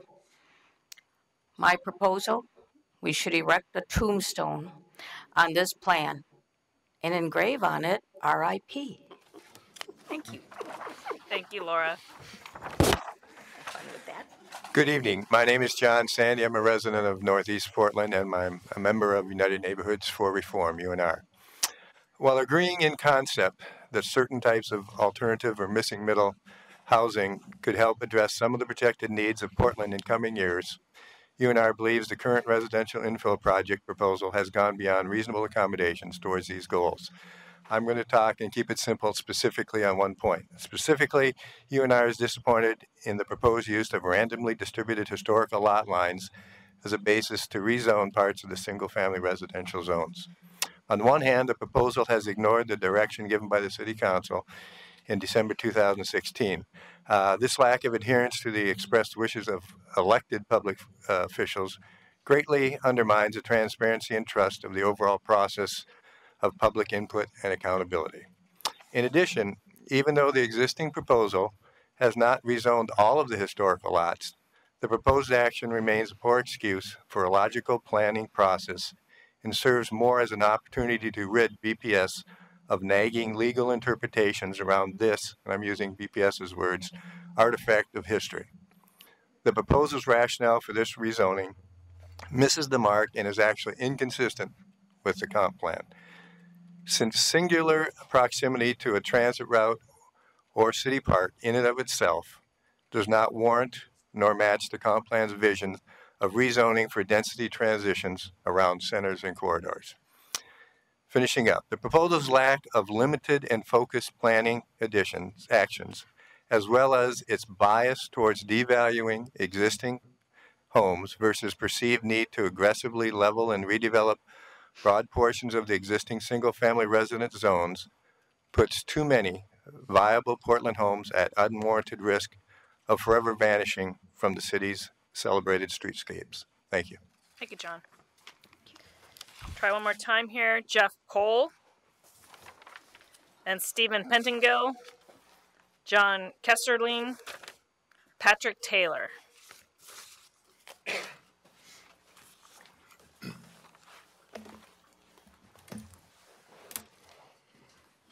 Since I only got 3 of you, let's also call up Carol Pollock.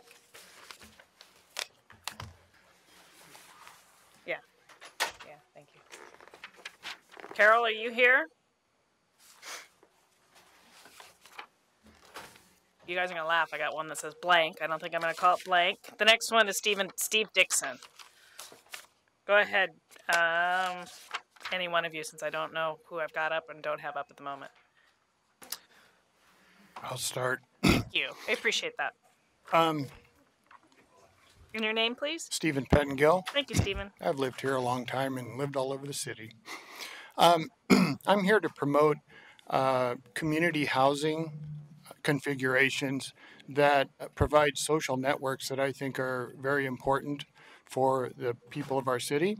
And following a report on 70 years of housing policy by the Brookings Institute, they indicated that we need a more comprehensive framework for housing.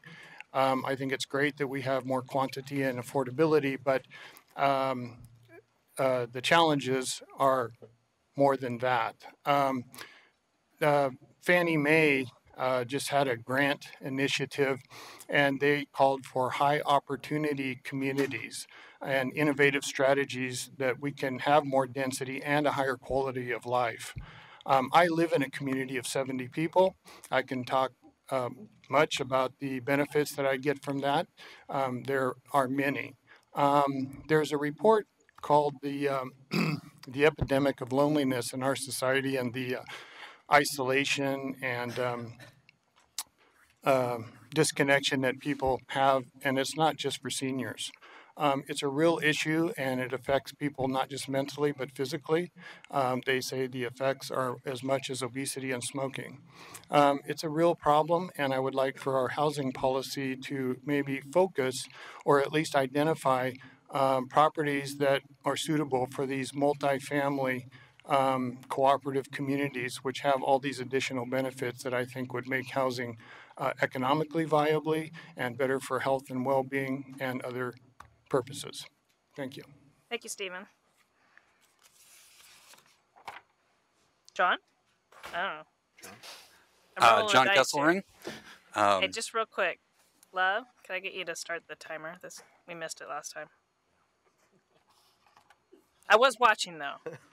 You were within limits there, Stephen. Okay, go ahead, John. Sorry about that. All right, I'll be quick. John Kesselring. I'm here on behalf of my client, who is he recently purchased a property in the Selwood area that was used as a triplex prior to his purchase. Unfortunately, the basement ADU, as it was being used, was not. Well, it was invalid, I guess, in a number of respects. This property dates back to 1895, and while my client and I both agree with the purpose and methodology that's set forth in the RIP, we think that it misses the mark in one way in particular.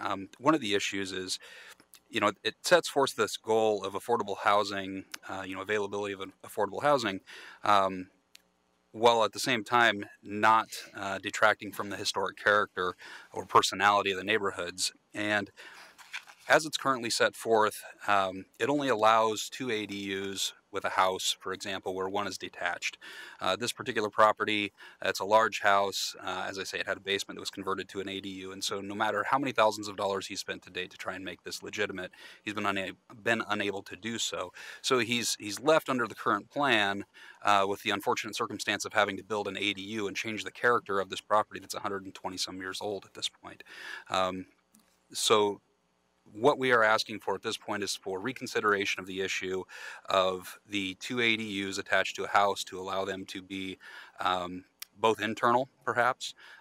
Same thing with respect to a duplex with an ADU, that it could be attached as opposed to detached, or the allowance of triplexes mid-lot. That's it. Thank you. Thank you. Patrick? Yeah, hi, I'm Patrick Taylor. Thank you for allowing me this opportunity to share with you guys my perspective as a resident homeowner, regarding the proposed changes. I've lived in Oregon for nearly 30 years, East Portland for 25 plus years, and in the Sabin neighborhood for the better part of 2 decades now. I've owned my tiny 100-year-old bungalow home there on Shaver Street for 15 years. It's hard to ignore the changes our city is experiencing, particularly if you've lived here for more than just a year or two. I don't think it's hyperbole to say that we've experienced more change in the last 2 to 3 years than we have in the last 20 to 30. Some of those changes have fallen the hardest on long-term residents and those with less resources, particularly in my neighborhood. And I've watched neighbor after neighbor move out. The rapid rate of development has led to a housing crisis and is one of the primary reasons why we're here today. A lot can be said about this here. I don't want to disparage, these giant houses or the people that live in them. And I'm not here to debate the value of imposing a degree of restriction on what feels like unchecked development. What I am here to do, though, is make a point that, as well intended of a proposal as this is, a major disservice will be done to the countless R5 zoned homeowners with houses, particularly old houses, on smaller lots that are smaller than 3,000 square feet. There's a lot of them. I know there's a lot of them in my neighborhood, and there's probably more on the east side than on the west side, but there's quite a few of them. And under these restrictions, you're not even permitting a house to be built on a lot smaller than 3,000 square feet. So that would apply to mine. So what do I do with my 750 square foot bungalow? It's tiny and it's not really livable, and it's as far as family space and affordable, appropriate family housing, it misses the mark by a long shot. And under the proposed rules, I'd be able to build a house of 1,250 square feet. I could put an ADU on there, but frankly, I don't want an ADU. ADUs are great if you're looking to attract Airbnb folks. That's what happens in my neighborhood. What I want to do is build a house that I can put a family in. That's what that neighborhood needs. Thank you, Patrick. Mm-hmm. Steve? Yes. All right. Yes. Is this on? Yes, it is. My name is Steve Dixon. I'm a resident of Rose City Park neighborhood. I've lived there for many years, and I'll keep this short. I thoroughly support and understand the goals of the residential infill project. I've lived, as I said, in the neighborhood a long time. My daughter and son-in-law and their 2 children have just moved in with us because they need to live in the neighborhood and they can't afford to buy a home. I couldn't afford to buy a home in the neighborhood. I am not so sure that the rezone, I'm in the rezoned area, the R2.5, I'm not so sure that that is necessarily the mechanism to accomplish that. And perhaps most importantly, because it makes my existing home on a 5,000 square foot lot a non-conforming use. I have serious concerns about that and limitations on additions and that sort of thing. In terms of the outlining of the district, the defining of the district, one of the previous gentlemen, I think, used the word that it was somewhat arbitrary and based simply on the historical fact of the 2,500 square foot lots. I don't believe that's good planning from a locational standpoint, and the descriptions used to define it, this is NE4 district, are fairly broad and generic. So I do have concerns about that as well. That's it. Thank you. Steve? Next is, I'm going to go call one more time, Carol Pollock. And then Brad Baber, Dan Fisher, Charlotte McDonald, and Richard Cron. And that is the last of my testimony cards. If anybody else is here to testify that hasn't done so and would like to do so, please come up and talk to Julie and get a testimony card, and we will certainly take the time to hear you tonight. Brad? I'm Richard. Go for it, Richard. Okay. Thank you. My name is Richard Cron. My wife Dorothy and I own a property on North Smith Avenue in St. John's.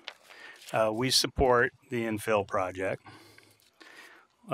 We do have a concern, though, and that is that we're just outside the boundary of it. So I wanted to just speak to a couple of our observations and concerns about that. As proposed, the line is directly south of my property, so the changes as it stands right now will not apply to our property. But there's a couple items in the handout from the city we received which makes me think that the overlay should extend further north. And quoting from the handout, first of all, expand the new A overlay based on proximity to amenities such as community centers, schools, and multiple bus lines. The St. John's Community Center and St. John's Park are 1 block south of those of us on North John between Smith Street and Seneca. In addition, we are near Roosevelt High School, and there are bus lines both to the south and north of us. Second, reduce the new A overlay areas in areas with concentrations of vulnerable populations until programs are available to mitigate displacement risk. On that issue, we have reviewed Portland maps to verify our own perceptions, and it appears to us that the great majority of our neighborhood is owner-occupied. On North John, between Smith and Seneca, on both sides of the street, there are only 3 homes which show property taxes mailed to another address. On Charleston Street, the side that backs up to us, it appears that all properties are owner-occupied. There also doesn't appear to be vulnerable populations as described to me by a planner that would be forced to vacate if the new A overlay were applied. I would guess vulnerable populations would have better housing opportunities if more homeowners were allowed to have ADUs or other smaller affordable housing options. Thank you, Richard.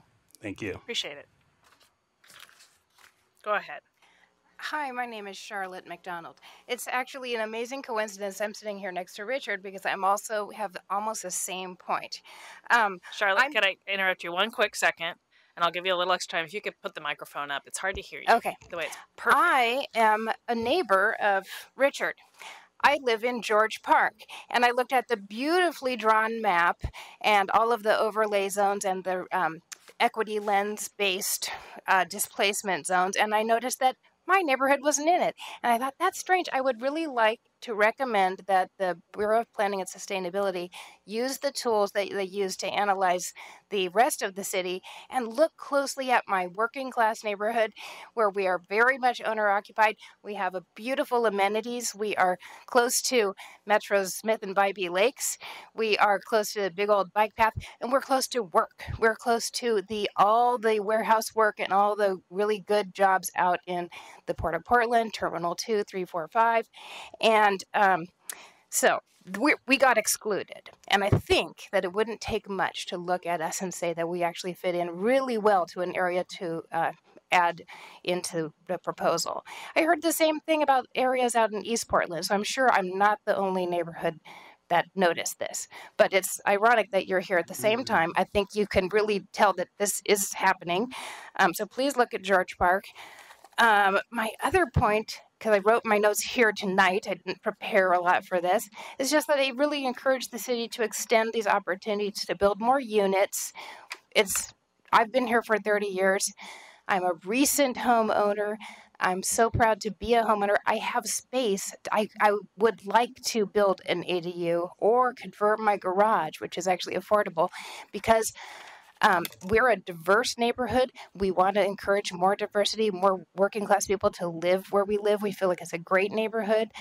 We have bus lines. We have Roosevelt High School. We have George Middle School. We have Clarendon and Cesar Chavez. We've got all access to a lot of schools. It should be a place where people move. And right now we're excluded from having any advantage to offer more housing. I do also really think that you've heard a lot of good points right now.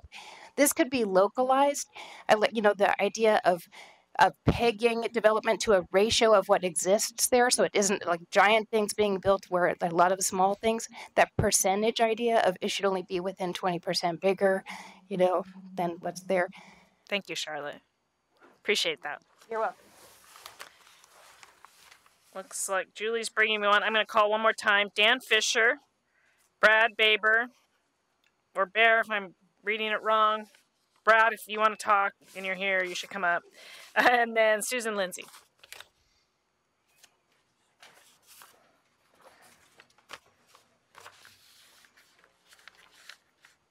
I'm unable to sit down, so I'm going to stand. Would it be helpful? Oh, you got them. I say if somebody held the mic up. There you go.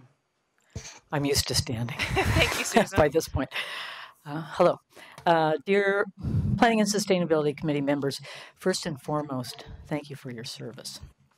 The RIP, which hopes to increase housing options and affordability and expansion for opportunity for Portlanders, has a gross and disturbing deficit.